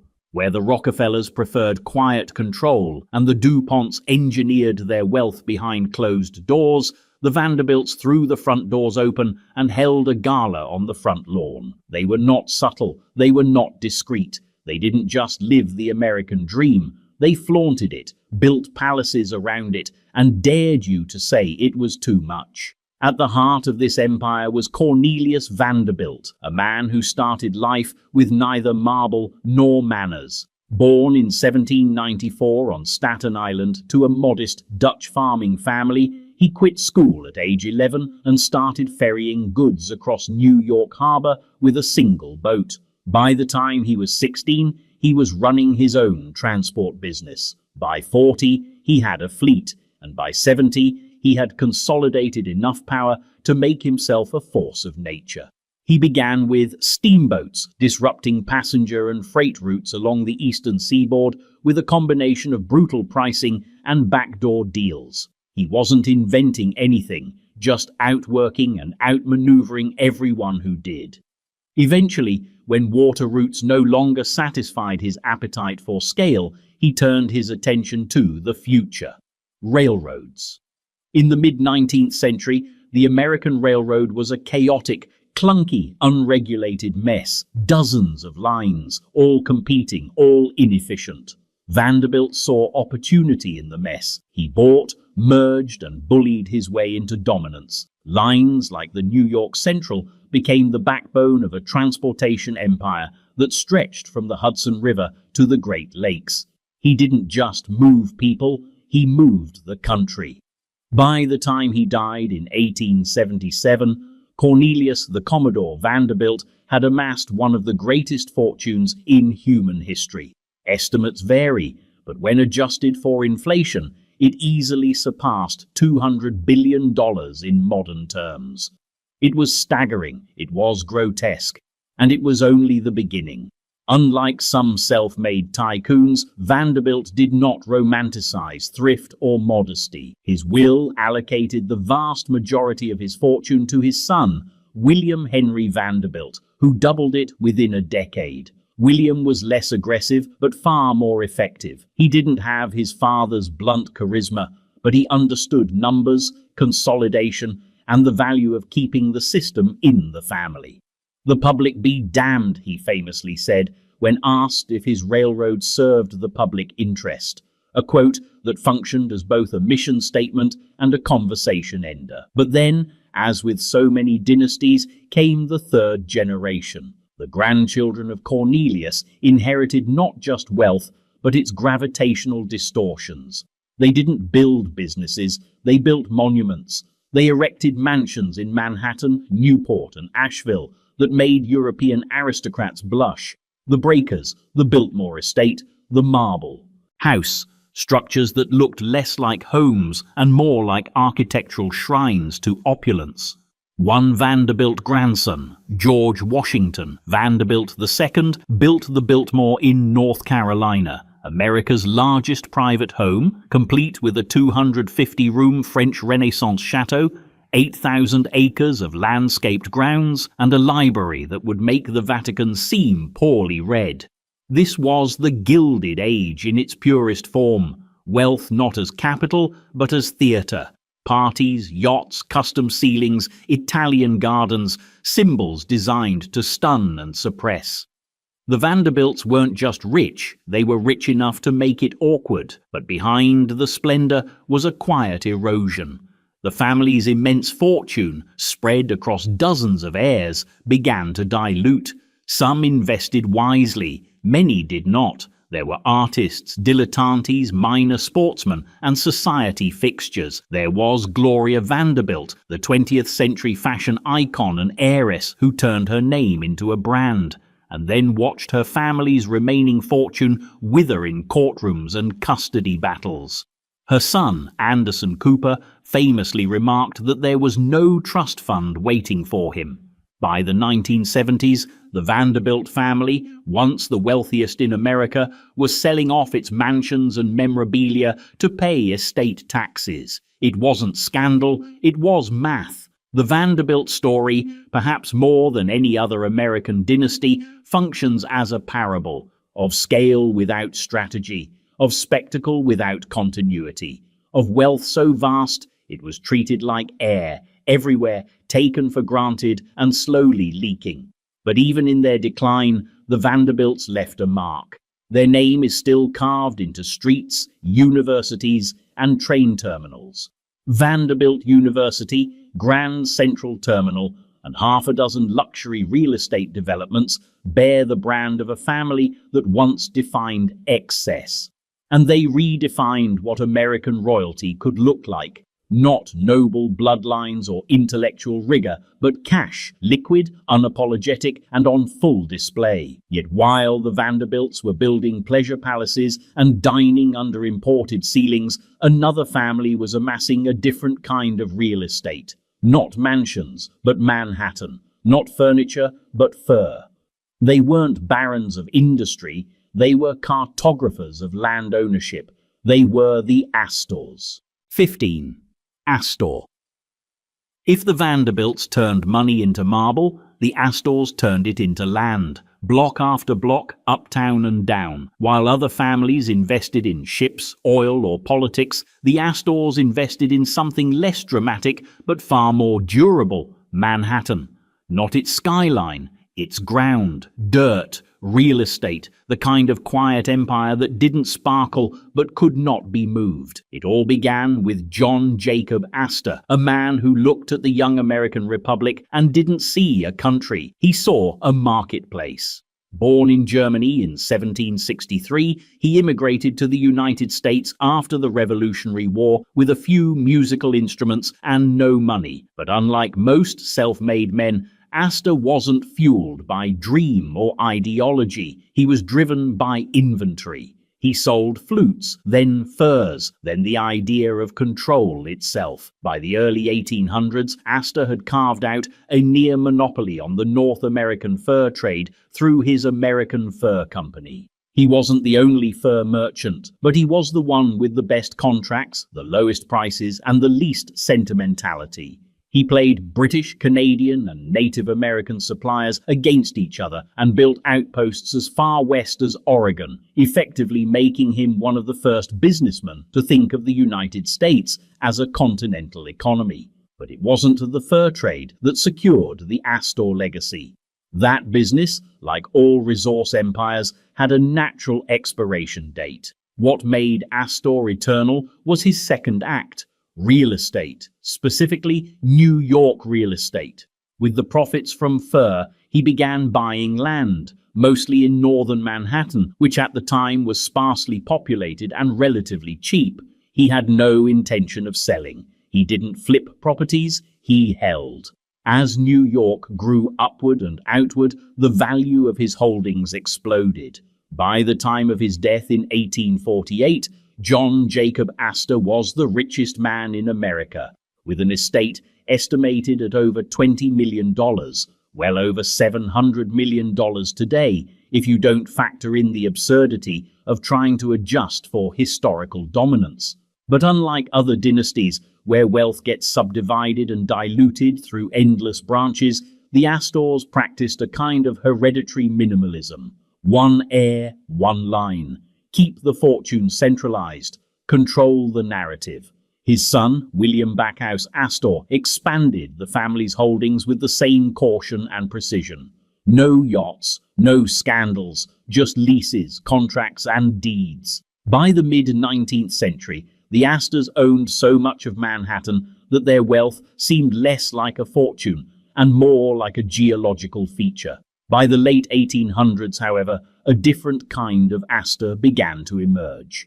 John Jacob Astor IV, the great-grandson of the founder, rebranded the family image, not by abandoning real estate, but by gilding it. He built the Waldorf Astoria Hotel, a monument to opulence and technological modernity. It had electricity, private bathrooms, and telephones in every room. Outrageous luxuries at the time. The Waldorf wasn't just a hotel. It was a new model for how the rich should be housed when temporarily away from their mansions. But even as the buildings got taller, the fortune remained strangely inert. The Astors didn't diversify into manufacturing or railroads. They didn't chase trends. They were, in the purest sense, landlords. Their power was invisible but unavoidable. Every rent check, every lease renewal, every square foot of Manhattan that changed hands passed somewhere through an Astor ledger. Yet the 20th century brought complications. New York's real estate market changed. Family divisions deepened. Legal fights emerged over wills, shares, and trust allocations. The family had grown too large, too fractured. Some Astors became British nobility. Others became American socialites. A few tried philanthropy. A few tried reinvention. And slowly, the unified Astor grip on New York loosened. The land was still valuable, but the name had lost its singular weight. By the time the late 20th century rolled around, the Astor legacy had migrated into foundation work, public libraries, and plaques, quiet acknowledgements of a family that once owned the island they now merely sponsored. Still, the residue of their reign remains. Astor Place, Astoria, Astor Row, and of course the enduring image of the American landlord dynasty who didn't need to invent anything, just to own it first. But while the Astors held land, another family held something even more powerful: policy. Their influence ran not through buildings or battleships, but through the very structure of government finance. A name less opulent, less visible, and far more embedded. The Mellons. 16. Mellon. The Mellons didn't need to build skyscrapers, invade newspapers, or slap their name across entire city blocks to become one of America's most enduring dynasties. They simply mastered the levers behind the curtain. While the Vanderbilts dazzled and the Astors collected rent, the Mellons sat quietly in Pittsburgh, investing in everything the other dynasties would eventually rely on: steel, oil, coal, aluminum, banking, and, at one point, the entire US Treasury. They weren't loud, they were foundational, and their story is what happens when a dynasty doesn't just accumulate wealth, it starts to resemble a branch of government. It all began with Thomas Mellon, a Scotch-Irish immigrant who arrived in the United States in 1818 as a 10-year-old boy with little more than a Protestant work ethic and an affinity for ledger books. He studied law, became a judge, and in 1869 founded T. Mellon & Sons, a modest banking firm in Pittsburgh. That firm would grow into the Mellon Bank, and that bank would quietly embed itself in the machinery of American capitalism. But Thomas was just the prologue. The real architects of the dynasty were his sons, Andrew W. Mellon and Richard B. Mellon, who took the family business and turned it into a launchpad for industrial dominance. Pittsburgh was a furnace of invention at the turn of the 20th century, and the Mellons were its bankers. They didn't invent steel, aluminum, or oil refining, but they financed the people who did. They backed Charles M. Schwab's steel ventures. They financed Henry Clay Frick's Coke empire. They funded Gulf Oil before it was a global brand. But their most significant and enduring investment came in 1883, when they took a chance on a struggling aluminum company run by an ambitious chemist named Charles Martin Hall. That company would become Alcoa. At the time, aluminum was more expensive than gold. Within a few decades, it was being stamped, cast, and welded into everything from aircraft to soda cans, and the Mellons, who held controlling interest, effectively controlled the light metal revolution. But Andrew Mellon wasn't content with just managing an empire. He wanted to shape the country. In 1921, he was appointed Secretary of the Treasury under President Harding, then under President Coolidge, then under President Hoover. 3 administrations, 11 years. It was the kind of tenure unheard of in modern politics, and for good reason. Andrew Mellon's influence over US economic policy was not just significant, it was seismic. He pushed for tax cuts across the board, believing that reducing top marginal rates would increase investment, productivity, and ultimately federal revenue. This was not a fringe theory. It was Mellonomics, and it became the blueprint for what we now recognize as supply-side economics. He slashed taxes, reduced public debt, and kept interest rates low. To his supporters, he was a fiscal genius. To his critics, he was the high priest of trickle-down orthodoxy, giving to the rich under the pretense of helping the nation. But either way, the Treasury under Mellon was less a public office and more a private philosophy dressed in constitutional authority. The Wall Street crash of 1929 changed all of that. As the Great Depression took hold, Mellon's policies and his fortune came under intense scrutiny. He was accused of favoring banks over workers, capital over labor, and of being dangerously detached from the realities of mass unemployment. FDR campaigned in 1932 with Mellon's name practically tattooed on his speeches, calling for the removal of economic royalists from the government. Mellon eventually resigned, but not in disgrace. He simply faded back into the shadows from which he'd emerged, and even as he exited the national stage, his fingerprints remained on everything from tax policy to banking regulation. But the Mellons were never just one man. The next generation pivoted from policy to philanthropy, not as a rebrand, but as a continuation. Andrew Mellon donated his personal art collection and $10 million to establish the National Gallery of Art, creating a cultural institution as monumental as his economic legacy. The family poured money into universities, hospitals, research labs, and conservation efforts. Carnegie Mellon University, while named in part for Andrew Carnegie, was significantly shaped and funded by the Mellon family for decades. They also established the Mellon Foundation, now one of the largest and most respected philanthropic organizations in the world, quietly funding the arts, humanities, and education with the same deliberate pace that once characterized their banking operations. Even today, the Mellon name is a kind of cultural watermark, quiet, respectable, embedded in the fine print of a museum brochure or the funding disclosure of a public radio segment. You don't see them at galas or in campaign ads. That's the point. Their power was never performative. It was procedural. If the Vanderbilts showed you their wealth and the Rockefellers curated it, the Mellons institutionalized it. Their legacy isn't a castle or a campaign. It's a system. One that still funds, still guides, and still remembers that true dynasties don't need to be seen to be in control. But as the Mellons bankrolled the framework of respectable capital, another family was printing headlines with their name in every column inch. Not financiers, not presidents, but kingmakers of a very different kind. They owned the ink. They owned the paper. They owned the scandal. They were the Hearsts. 17. Hearst. If the Mellons built America's institutions, the Hearsts built its illusions, brick by brick, headline by headline. They didn't just shape public opinion, they manufactured it, sold it, and ran it above the fold. The Hearst dynasty wasn't about power behind the scenes, it was about power in bold font, loud, theatrical, ink-stained, and entirely unapologetic. Where the Morgans controlled finance and the Rockefellers controlled oil, the Hearsts controlled the narrative.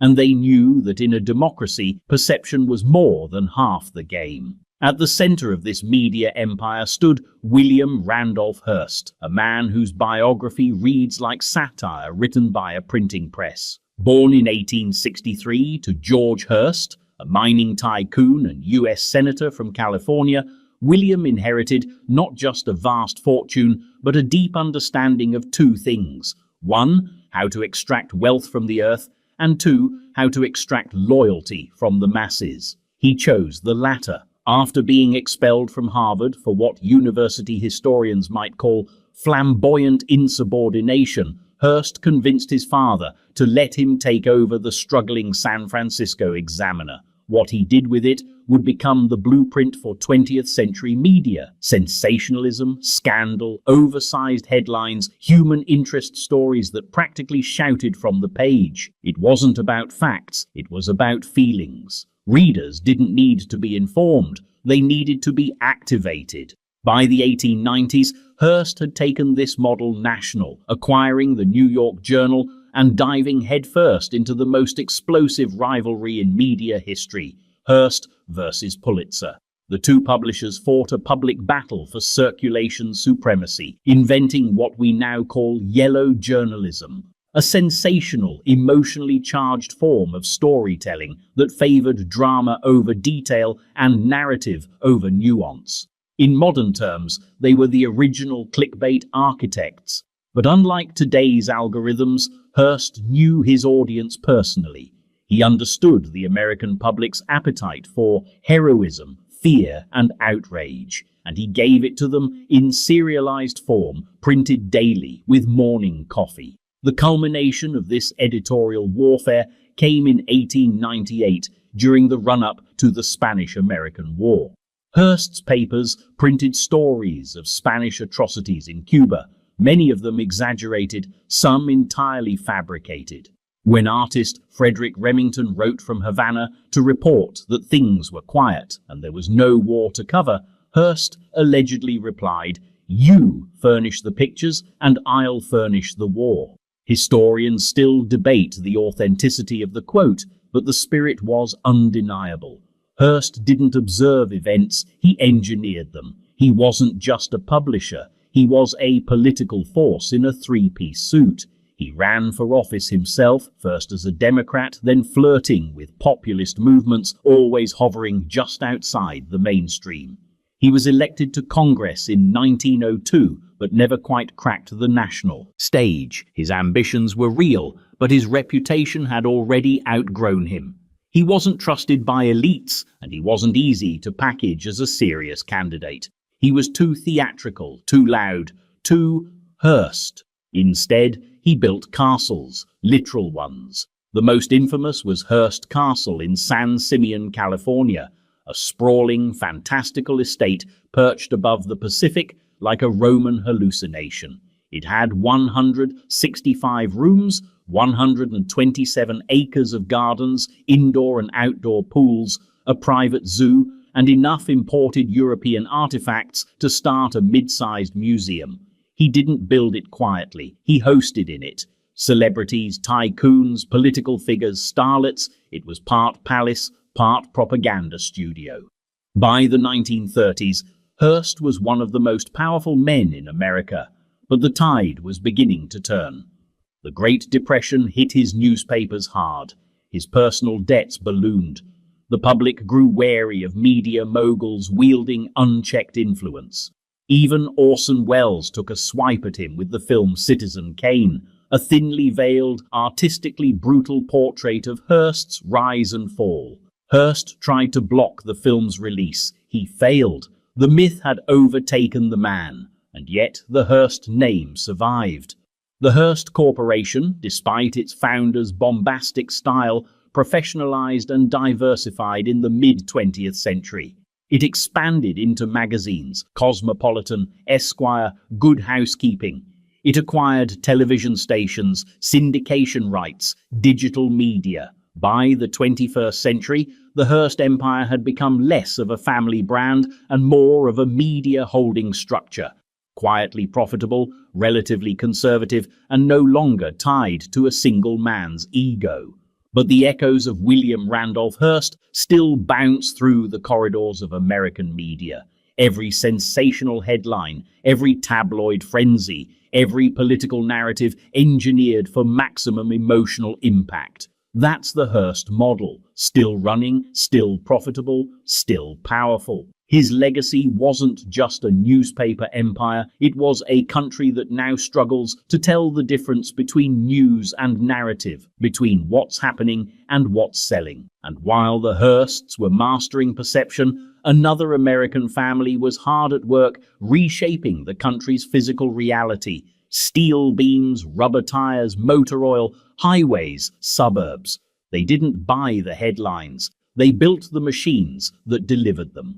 The Fords. 18. Ford. Most American dynasties rise by mastering systems, finance, land, media, war. The Fords did something different. They built the machine that turned America into a system. A loud, oil-streaked, four-cylinder machine that moved people, produced objects, and redefined time itself.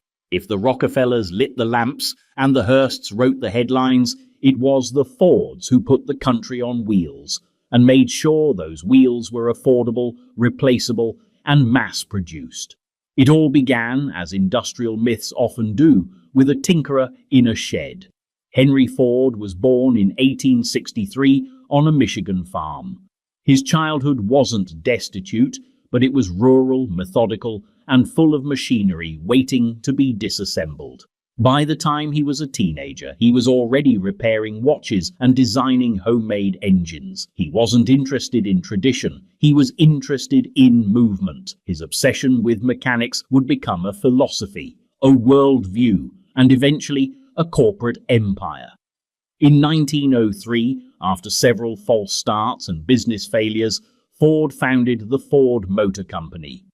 There were other car makers at the time, dozens in fact, but most of them built luxury machines for rich men in goggles. Henry Ford had a different vision, a car for the worker, not the gentleman. He wanted something simple, durable, and cheap enough for the man who built it to buy it. Enter the Model T, launched in 1908. At $825, it was already a bargain. But that was just the opening price. Over the next 15 years, Ford didn't just sell the Model T, he perfected its production. He introduced the moving assembly line in 1913, cutting manufacturing time from over 12 hours to just 90 minutes. This wasn't innovation, it was transformation. Work became repetition, efficiency became gospel, and the modern factory was born. By the 1920s, over half the cars in the world were Model Ts. The United States wasn't just a country anymore, it was a highway. And Henry Ford, whether he meant to or not, had turned labor into rhythm and consumption into ritual. But Ford didn't stop at manufacturing. He wanted control of wages, of culture, of morality. In 1914, he shocked the business world by announcing the $5 workday, double the prevailing wage. But this wasn't charity, it was strategy. He wanted a stable workforce, less turnover, and employees who could afford the very cars they built. It was the first major corporate investment in what would later be called the consumer economy. He also imposed strict behavioral standards. His sociological department monitored workers' homes, spending habits, hygiene, and even marital stability. If you wanted to earn Ford money, you had to live by Ford values. And then there were his opinions, often loudly broadcasted and deeply contradictory. He detested Wall Street speculation, but ran a global corporation. He advocated for world peace while selling trucks to both sides of international conflicts. He was a pacifist with a private security force, a visionary who feared modernity, and a self-made industrialist who distrusted other rich people. He also published a virulently anti-Semitic newspaper, the Dearborn Independent, for years, one of the darkest stains on his legacy. He eventually apologized under public pressure, but the damage was done. Power may have blinded him, but it didn't silence his critics. Still, Ford's dominance in industry was nearly unmatched. When the Great Depression hit, Ford Motor Company slowed but didn't break. And when World War II began, Ford's massive Willow Run plant became the symbol of the arsenal of democracy, churning out B-24 bombers at unprecedented speed. Ford had helped invent modern consumerism and then turned around and reinvented wartime production. As Henry aged, control of the company passed through a dynasty of heirs, some competent, some reluctant, most shaped by the paradox of inheriting innovation. His son, Edsel Ford, ran the company during the 1920s and 30s, bringing style and modernization to the brand, but was constantly undermined by his domineering father. He died young, worn down by the strain of balancing vision with expectation. After Edsel, the company was helmed by Henry Ford II, or Hank the Deuce, who rebuilt the brand post-World War II and restored it to global relevance. He famously launched the Ford Mustang, symbol of mid-century freedom, and waged corporate war against Ferrari in the legendary Le Mans Showdown, a story so cinematic it eventually became, well, cinema. But the Ford legacy isn't just cars. It's urban planning, wage theory, labor negotiation, environmental consequence, and American mythology. The company shaped the landscape of suburbs, traffic jams, drive-thrus, and commuting. It helped build the middle class, and later, as globalization took its toll, it helped dismantle it too. Even today, Ford Motor Company remains one of the few legacy American manufacturers still controlled, at least in part, by its founding family. The Ford name still sits on the board, still steers the brand, still lingers in the rust of Detroit and the memories of every assembly line. It is, in many ways, the most American dynasty, born in a barn, matured in a factory, and immortalized on an interstate. But while the Fords were inventing America's motion, another family was quietly reconfiguring its scale. They didn't mass-produce products, they mass-produced retail.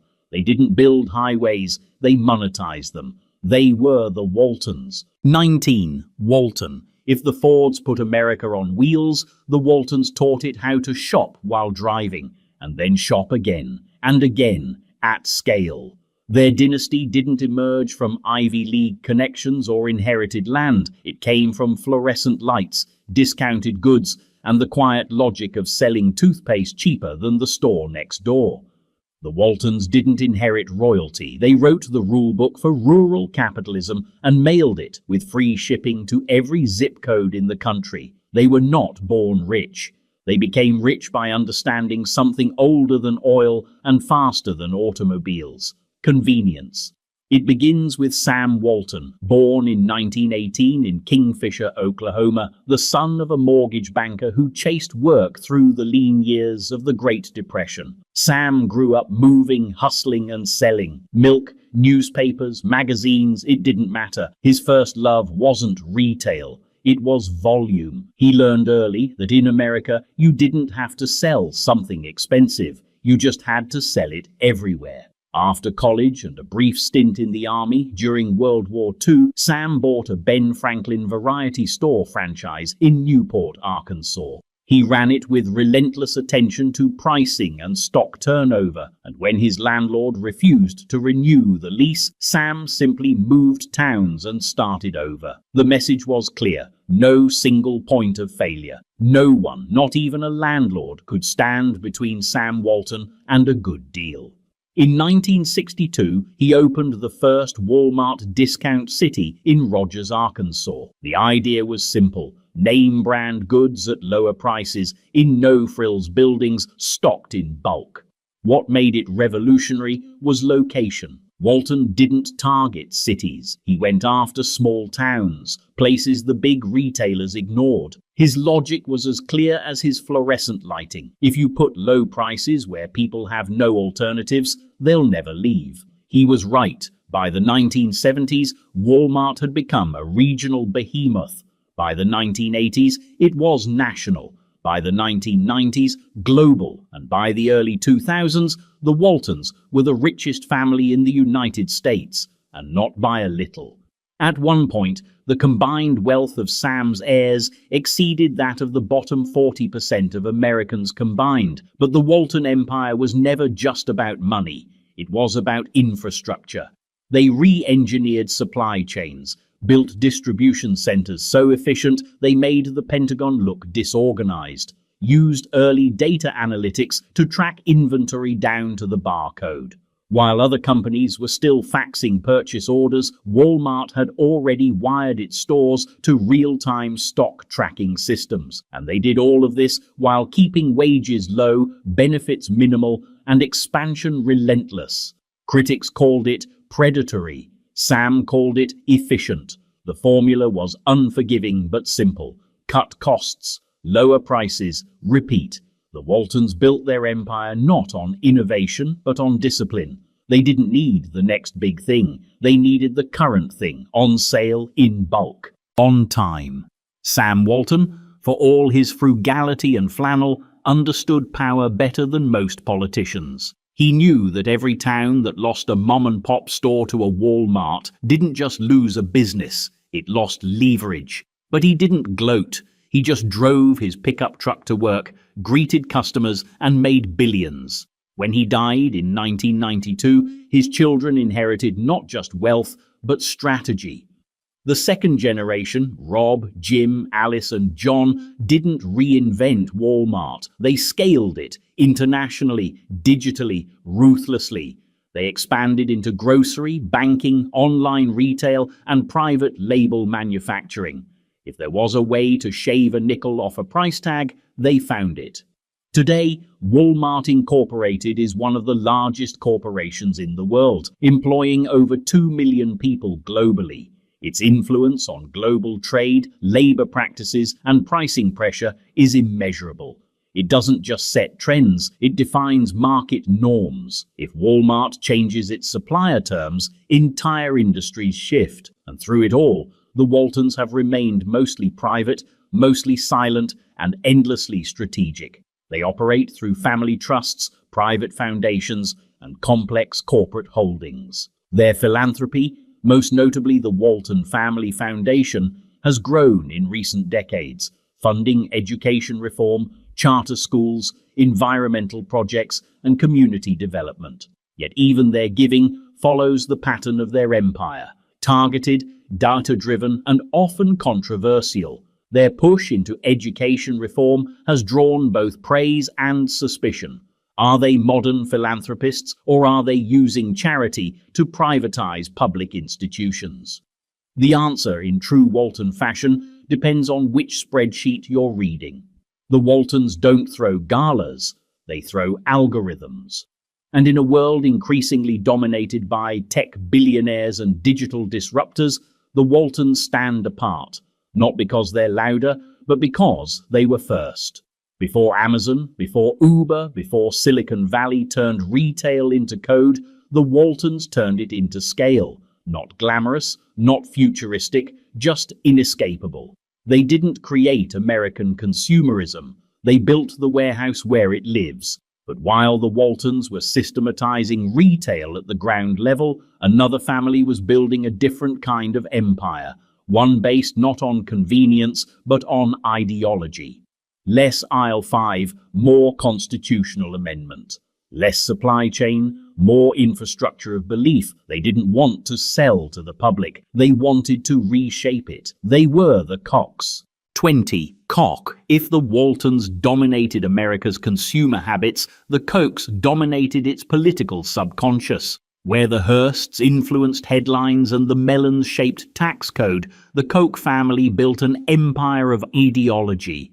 A sprawling, well-oiled, privately funded machine designed not to run for office, but to redefine the terms of the American political conversation itself.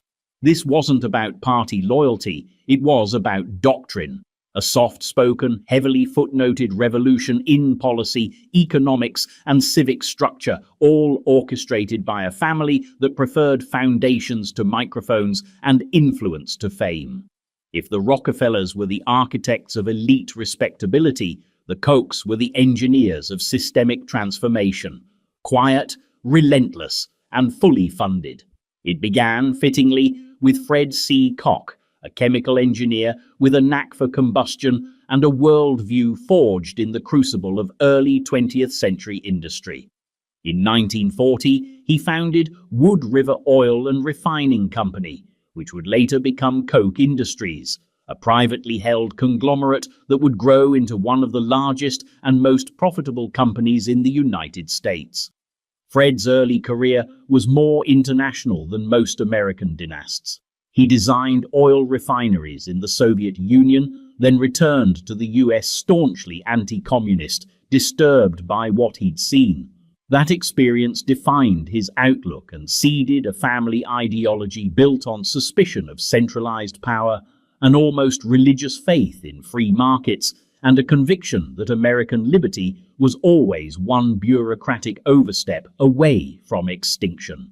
That ideology would be inherited and expanded by his sons, most notably Charles Koch and David Koch, the twin engines of one of the most influential private networks in American political history. Charles, the elder of the two, took control of Koch Industries in the 1960s and transformed it from a mid-sized energy firm into a diversified titan with holdings in oil, gas, agriculture, chemicals, textiles, paper, and commodities trading.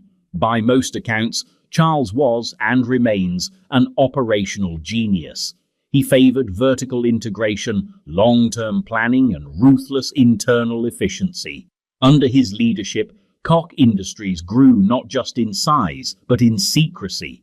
The company stayed private, its finances remained opaque, and its influence spread far beyond its corporate walls. But Charles Koch wasn't content with running the second largest private company in America. He wanted to change how America thought about government. And so he built a parallel ecosystem, a latticework of think tanks, legal organizations, advocacy groups, academic grants, and political action committees. Some had Koch branding. Most did not. This wasn't lobbying in the traditional sense. It was deeper, an ideological endowment designed to outlast any single campaign or candidate. In the 1970s, Charles co-founded the Cato Institute, a libertarian think tank aimed at promoting limited government and free market economics. In the 1980s and 90s, Koch funding quietly supported the Heritage Foundation, American Legislative Exchange Council, ALEC, Federalist Society, and dozens of other policy shops and legal advocacy groups. By the 2000s, the so-called Koch network had become an invisible hand in state houses, courtrooms, and congressional offices across the country. David Koch, the more public-facing of the brothers, ran for vice president in 1980 on the Libertarian Party ticket. The platform: abolish the IRS, dismantle Social Security, eliminate public education funding. He lost in a landslide, but the campaign was never about winning. It was about seeding, introducing ideas, shifting the Overton window, redefining what counted as mainstream. And over the next 3 decades, the Koch network did just that. Their influence on the Tea Party movement, climate change policy, tax reform, and regulatory rollback is immeasurable. Through Americans for Prosperity, the Kochs mobilized grassroots campaigns with big budget efficiency. Through university endowments, they placed free market scholars in key academic posts. Through judicial influence, they quietly reshaped the legal infrastructure around environmental law, corporate rights, and campaign finance. To their critics, the Kochs were oligarchs in disguise, leveraging a private empire to gut public institutions. To their allies, they were saviors of the Republic, shielding liberty from the creeping fog of collectivism. To Charles Koch, it was just philosophy meeting logistics. But even within the family, the story was complicated. The Koch brothers fought bitterly with their other siblings, Frederick and Bill, over control of the company and the direction of the family's legacy. Lawsuits flew, alliances shifted. At one point, the internal battle between the brothers looked less like a boardroom squabble and more like a dynastic war fought with accountants instead of swords. David Koch died in 2019. Charles remains at the helm of Koch Industries and its ideological satellites, though he has scaled back some political involvement in recent years, publicly distancing himself from the more tribal elements of modern American politics. And yet, the structure remains. The Koch-funded institutions didn't vanish. They became permanent fixtures. their alumni staff federal agencies. Their case law reshapes judicial precedent. Their talking points circulate through cable news and congressional hearings. Unlike the dynasties that built skyscrapers or passed Senate bills, the Kochs created something stranger and more elusive, a political climate. You can't always trace their fingerprints, but you can feel the temperature shift. But as the Kochs quietly rewrote the rulebook of American influence, another family in Chicago was building its own empire. One part hotel rooms, one part democratic politics, and one part cultural philanthropy. They didn't want to change the system. They wanted to manage it. Their name was Pritzker. 21st. Pritzker, in the endless architecture of American dynasties, some built on bombs, others on ballots, the Pritzkers found their footing somewhere between the ballroom and the boardroom. They didn't emerge from oil fields or media headlines, but from something far more middle class, far more American: hotels. A night stay, a front desk smile, a continental breakfast, and behind all of it, one of the most complex, calculated, and quietly dominant family empires in modern US history. Where the Waltons built an empire on discount pricing and the Kochs on ideological infrastructure, the Pritzkers built theirs on structures: corporate, architectural, legal. They mastered the machinery of modern capitalism in a way that felt almost boring. Tax shelters, holding companies, family trusts. But behind the accountants and the conference rooms was a family that transformed itself from working-class Jewish immigrants into one of the most powerful dynastic networks in the country. They didn't just build a business, they built a portfolio of influence, property, and public identity. The story begins with Nicholas J. Pritzker, a Ukrainian Jewish immigrant who arrived in Chicago in the late 19th century. He worked hard, read voraciously, and eventually earned a law degree from Northwestern. But it was his sons, A.N., Abram, Nicholas, Jack, and Harry, who would lay the real groundwork for the Pritzker empire. They moved from law into finance, and then into the most scalable American commodity of the 20th century, hospitality. In 1957, the family purchased a small hotel chain called Hyatt House, originally built to serve airport travelers in Los Angeles. The concept was simple: accessible luxury, national branding, modern architecture, and the Pritzkers saw not just a business, but a model. Over the following decades, they grew Hyatt into a global brand, turning the hotel industry into a franchised, vertically integrated machine. It was part status symbol, part cash flow generator, part real estate acquisition strategy. But unlike other hotel tycoons, the Pritzkers didn't build Hyatt to showcase their name. They structured it like a financial puzzle, opaque, nimble, and deliberately complex.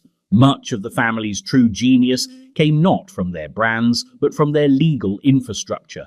A.N. Pritzker and his son, J. Pritzker, pioneered the use of offshore trusts, shell companies, and multi-tiered tax structures long before these tools became household terms or congressional talking points. They weren't skirting the system, they were building a new one.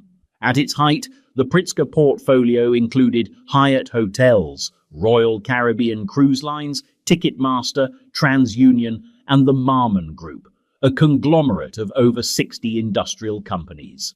All of it tied together not by a central CEO, but by a network of family members acting as executives, strategists, and custodians of the brand. It wasn't a hierarchy, it was a web. By the 1990s, the family's fortune was estimated at over $20 billion. But unlike the public flamboyance of the Vanderbilts or the media magnetism of the Hearsts, the Pritzkers maintained a strategic invisibility. They didn't pose for magazines, they didn't throw dynasty-themed weddings, they invested in museums, universities, and libraries. They funded architectural prizes. They made things better, or at least made them seem better. And yet, the family wasn't without turbulence. The very structure that made them so powerful, tight-knit, financially interdependent, legally entangled, also made them volatile. Internal lawsuits over trusts, disputes over control, and philosophical rifts about philanthropy versus profit began to fracture the once unified machine. The family formally began to divide its holdings in the early 2000s, distributing stakes among 11 heirs and gradually untangling the intricate system that had once kept their wealth so cohesive. But fragmentation didn't mean disappearance. If anything, the next generation of Pritzkers began to emerge not just as executives, but as public figures, particularly in the world of politics. The most prominent is J.B. Pritzker, current governor of Illinois and one of the wealthiest elected officials in American history. A billionaire in his own right, J.B. leveraged his family fortune to build a political brand rooted in democratic politics, progressive infrastructure, and unapologetic state building. In office, he's pushed for tax reform, marijuana legalization, education funding, and massive public works investment, often framed not as social change, but as civic logistics. Less revolution, more restoration. His sister, Penny Pritzker, served as U.S. Secretary of Commerce under President Barack Obama, bringing her corporate pedigree into the federal bureaucracy with technocratic calm. Her tenure wasn't flashy, but it was effective, a reminder that for the Pritzkers, public service was just another form of asset management. Beyond politics, Pritzker influence stretches across the cultural map. The Pritzker Architecture Prize, established in 1979, remains one of the most prestigious awards in global design. Their foundations quietly fund education reform, environmental sustainability, and urban innovation. Their name appears on buildings, wings, and centers of excellence, but rarely, if ever, in the headlines. The Pritzkers are, in many ways, a dynasty of contradictions. Stealthy but influential, generous but strategic. Democratic donors who pioneered the very tools of elite wealth protection that progressive politicians now rail against. Their empire is less about dominance than durability, a modern aristocracy wrapped in Midwestern understatement. They didn't seek to control the narrative like the Hearsts or to engineer ideology like the Kochs. They simply managed reality with quiet, professional efficiency. But while the Pritzkers shaped policy and taste with polished restraint, another family was turning oil into museums, boardrooms into operas, and personal excess into a global cultural brand. Their wealth was vast, their tragedies tabloid-worthy, and their last name hung on gallery walls across the continents. They were the Gettys. 22. Getty. Some dynasties build nations, others build narratives. The Gettys built something stranger, an empire of contradictions, woven from oil and art, scandal and silence, marble columns and security gates. At their height, they were the richest family in the world, but unlike the Rockefellers or the Mellons, the Gettys never fully settled into the role of stewards. They existed somewhere between mythology and dysfunction, their name carved into museum walls and whispered through generations of tabloid journalism. At the center of it all was John Paul Getty, the original oil baron, corporate architect, and anti-philanthropist who once famously said, "The meek shall inherit the earth, but not its mineral rights." He was a man who read Latin, negotiated oil deals in Arabic, and haggled over pennies while sitting on billions. Ruthless, brilliant, and catastrophically cheap, J. Paul Getty redefined what it meant to be rich and what it meant to be alone at the top. Born in 1892 in Minneapolis, Getty grew up surrounded by Methodism, ambition, and an early exposure to the oil business through his father, George Getty, who had built a modest fortune in Oklahoma. Paul attended Oxford, dabbled in art, and returned to the US with both refinement and a chip on his shoulder. By 23, he'd earned his first million through savvy wildcat drilling. By his 40s, he'd expanded Getty Oil into a global force, pioneering exploration in the Middle East and negotiating directly with monarchs and ministers long before that became standard operating procedure for American industrialists. But Paul Getty didn't just build an oil empire, he engineered a corporate dynasty, consolidating Getty Oil into one of the most profitable private enterprises of the 20th century. At its peak, the company controlled vast reserves in Saudi Arabia, held major sway in domestic refining, and quietly funneled immense wealth into offshore accounts, shell corporations, and tax-protected holdings.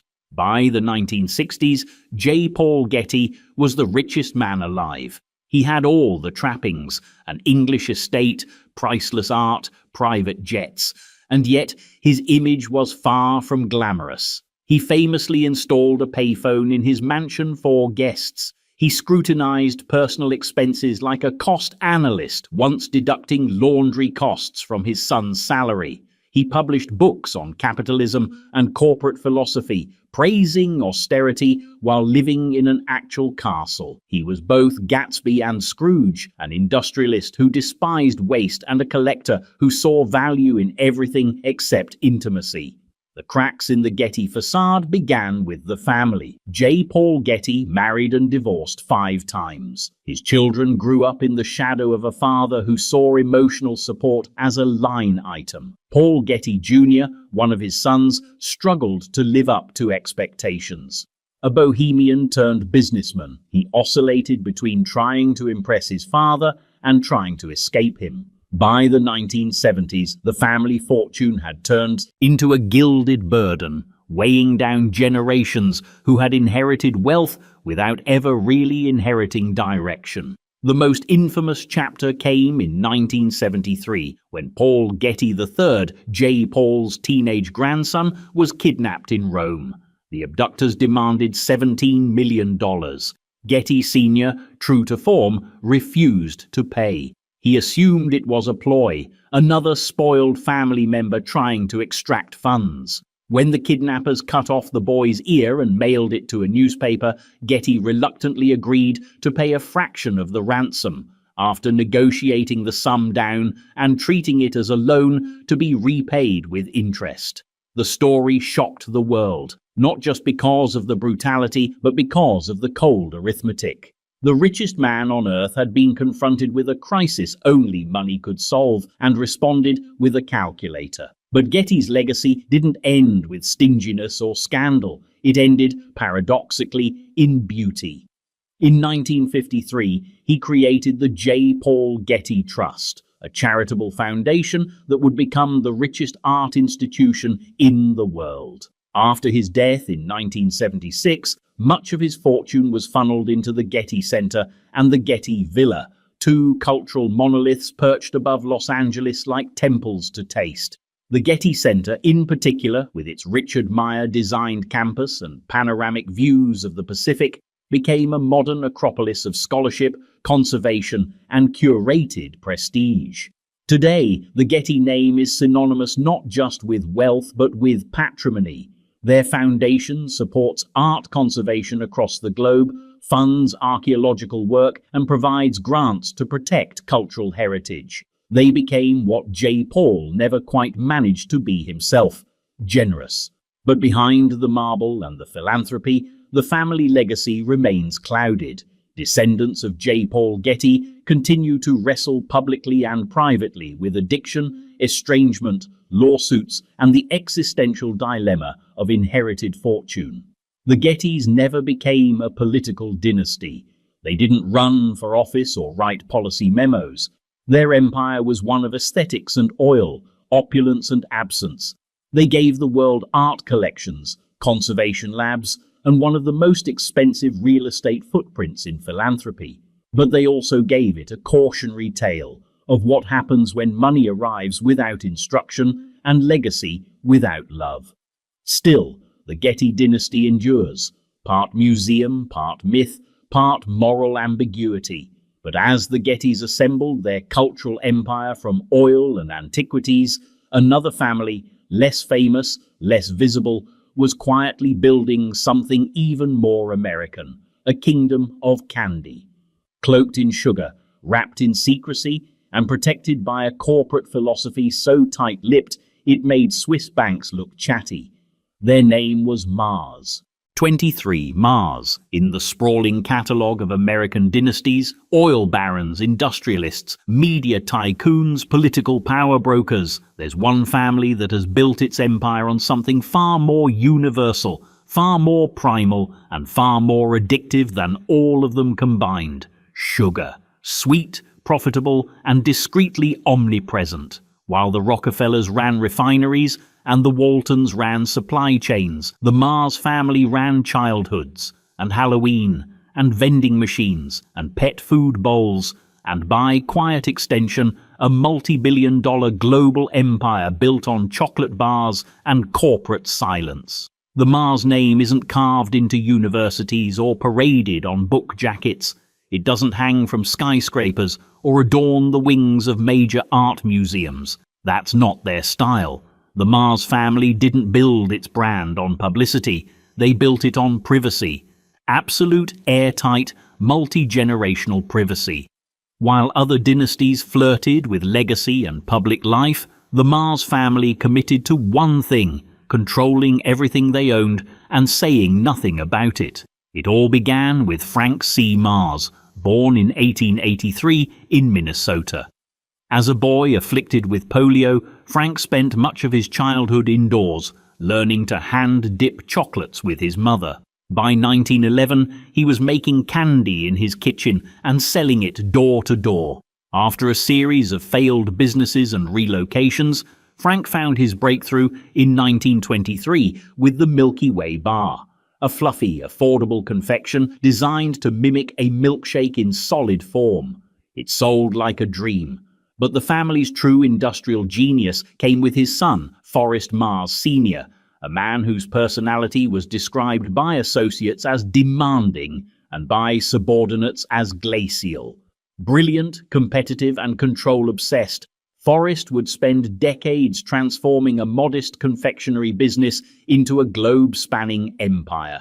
He clashed early and often with his father, and after a falling out in the 1930s, he left the US to establish his own operations in Europe. There, he created the Mars Bar and laid the groundwork for international expansion. When Frank died in 1934, Forrest returned to the US and eventually took over the company. From there, Mars Incorporated became the embodiment of vertical integration and corporate opacity.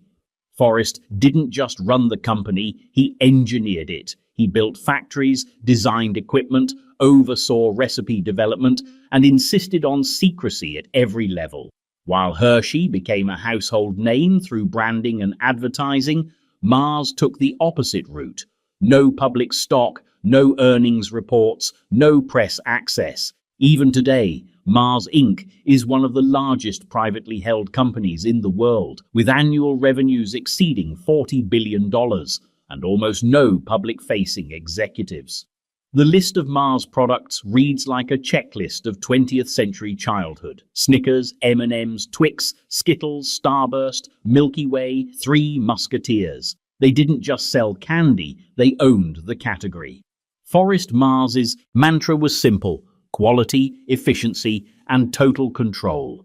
Every step of the production chain, from cocoa sourcing to packaging, was brought in-house wherever possible.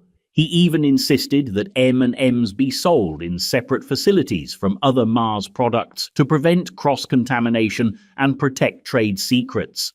But candy was only the beginning. In the latter half of the 20th century, Mars Inc. expanded aggressively into pet care, acquiring Pedigree, Whiskers, Royal Canin, and later the massive Banfield Pet Hospital chain. They now own a significant portion of the global pet food and veterinary market, quietly transforming from a candy company into a corporate hydra that shapes both human and animal consumption patterns. By the time Forrest died in 1999, he had established a business empire that was legendary in scale and nearly invisible in culture. The company passed to his children, Forrest Jr., John, and Jacqueline Mars, all of whom maintained the family tradition of privacy, internal succession, and no-nonsense ownership. For years, the Mars siblings were among the richest individuals in America, regularly ranking on Forbes lists, though often with no photos, no interviews, and no traceable political donations. Even today, as third and fourth generation Mars heirs hold advisory roles, sit on the board, or manage internal divisions, the company remains stubbornly opaque. It does not disclose its leadership structure. It rarely engages with the press. Executives are not household names. There are no splashy philanthropic pledges or grand museums bearing the Mars name. They are, in many ways, the anti-Gettys, just as rich, far less visible, and yet their influence is everywhere. A bag of peanut M&Ms on a gas station counter, a bowl of Whiskers in a suburban kitchen, a Halloween bucket filled with Snickers and Twix bars. Mars didn't invent sugar addiction, but they industrialized it. Critics have, over the years, raised concerns about supply chains, labor practices in cocoa farming, sugar marketing to children, and the consolidation of pet healthcare services under one corporate umbrella. Mars Incorporated tends to respond with policy statements rather than press conferences. They prefer resolutions to headlines, but therein lies their dynasty's strength. While others court attention, the Mars family has built their fortune on avoidance. No IPOs, no boardroom leaks, just generational wealth wrapped in caramel and corporate strategy coated in secrecy. Their legacy isn't public, it's product-based. Millions of transactions every day, billions of satisfied customers, trillions of calories. You may not know who runs Mars, but odds are Mars runs your snack drawer and maybe your vet too.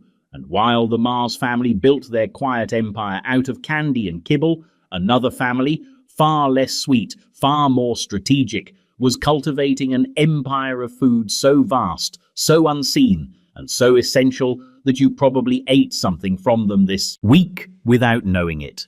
Their fortune is grown, harvested, processed, and shipped through a global supply chain few ever glimpse. Their name, Cargill-Macmillan. 24. Cargill-Macmillan. If the Mars family owned the snack aisle, the Cargill-Macmillans owned the shelves. Quietly, totally, systemically. There is no dynasty in American history, maybe in world history, more secretly embedded in your breakfast, lunch, and dinner than this one. You don't see their name on products. You don't walk past a Cargill-branded supermarket. They don't sponsor stadiums or launch streaming platforms. But every time you eat, their fingerprints are probably on your plate. Welcome to the invisible monarchy of American agribusiness. It all started in 1865 in Conover, Iowa, 2 months after the Civil War ended, when William Wallace Cargill bought a single-grain storage warehouse. Not a railroad, not a plantation, a warehouse. From that modest foothold, Cargill began trading grain along rail lines and river routes, steadily expanding into one of the most lucrative and quietly vital sectors of the American economy, food infrastructure. Over the next century and a half, the Cargill family, and later its in-laws, the Macmillans, didn't just trade grain. They structured the global agricultural supply chain, vertically, horizontally, and diagonally. They invested in shipping, storage, meat processing, fertilizer, risk management, futures trading, and commodity speculation. By the mid-20th century, Cargill Incorporated had become the largest privately held company in the United States, a distinction it still fights to maintain today. And yet, for all their size, the Cargill-Macmillans remain virtually unknown to the public. They never went public. They don't give interviews.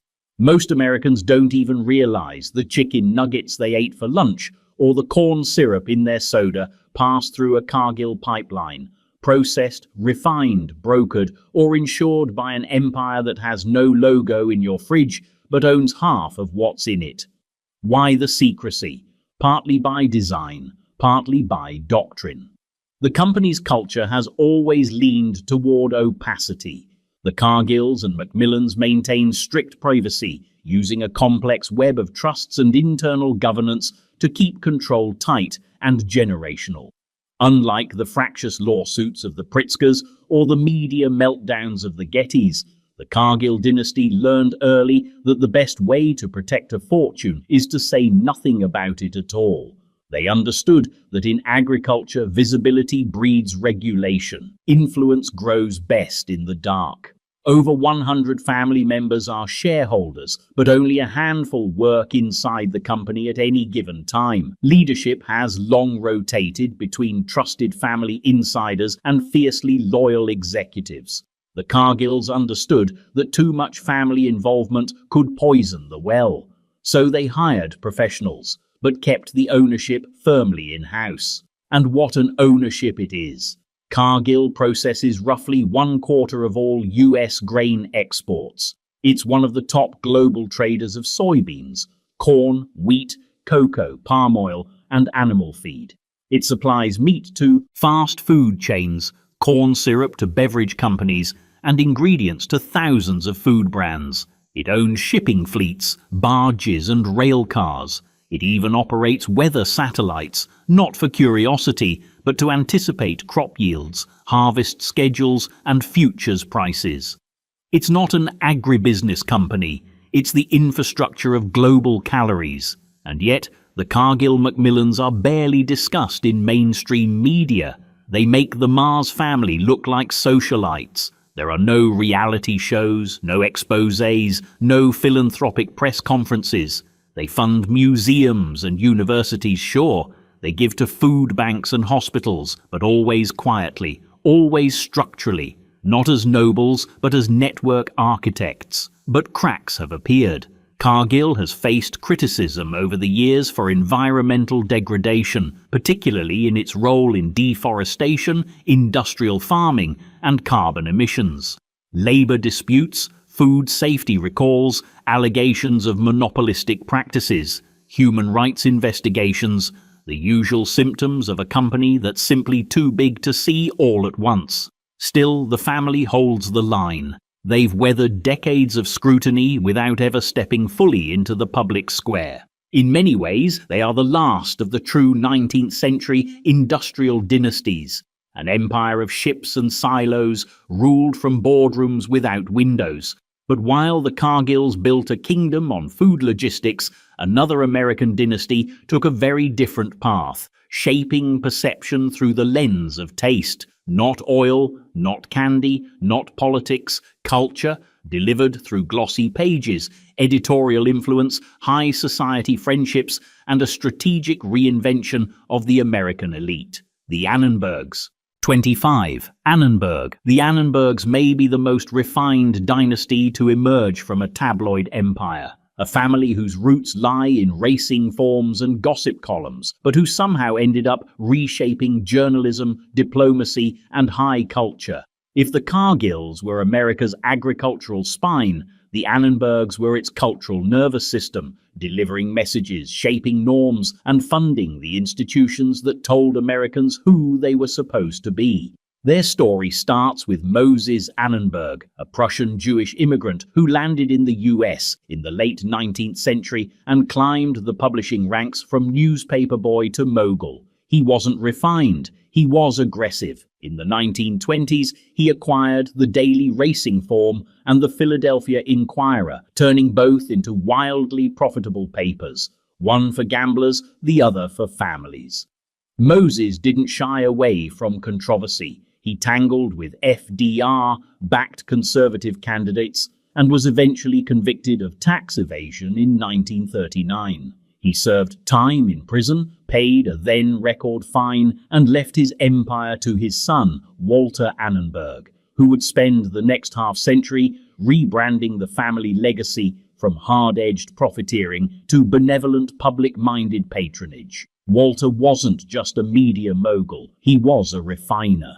Under his leadership, the family's publishing empire expanded to include TV Guide and 17 Magazine, two of the most influential publications in American history. TV Guide told a generation what to watch and when to watch it. 17 shaped how millions of teenage girls thought about fashion, relationships, and themselves. This wasn't journalism, it was identity manufacturing. And Walter wasn't content to stop at cultural influence. He wanted credibility, and he bought it the old-fashioned way, by giving money to every institution that might eventually write his obituary. He funded universities, most famously the Annenberg School for Communication at the University of Pennsylvania.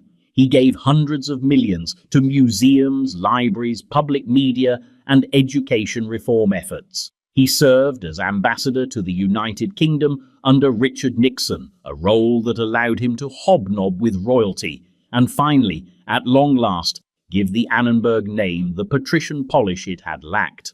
Walter was a walking contradiction, a Nixon Republican who funded liberal public television, a publisher of mass-market tabloids who collected impressionist art, a man who began his fortune with racetrack betting sheets and ended it as the benefactor of orchestras and Ivy League lecture halls. When he died in 2002, the Annenberg Foundation was one of the largest in the United States, with over $1 billion in assets and an expansive portfolio of education, media, and public health initiatives. His daughter, Wallis Annenberg, continues to run the foundation, steering it toward environmental and social justice causes, again, not radically but methodically, strategically. The Annenbergs never wielded power, like the Kennedys, or curated legacy, like the Rockefellers. They bought access, they shaped perception, and they understood, better than most, that in America, reputation is just another commodity, best managed with discretion, strategic giving, and excellent press. And with that, the list ends, not with a roar, but with a refinement. 25 dynasties, 25 kingdoms built on oil, ink, war, candy, corn, and cultural control. Each royal in its own way, each haunted by its own contradictions. And if there's one thing these families prove, it's this. In America, monarchy isn't abolished, it's privatized.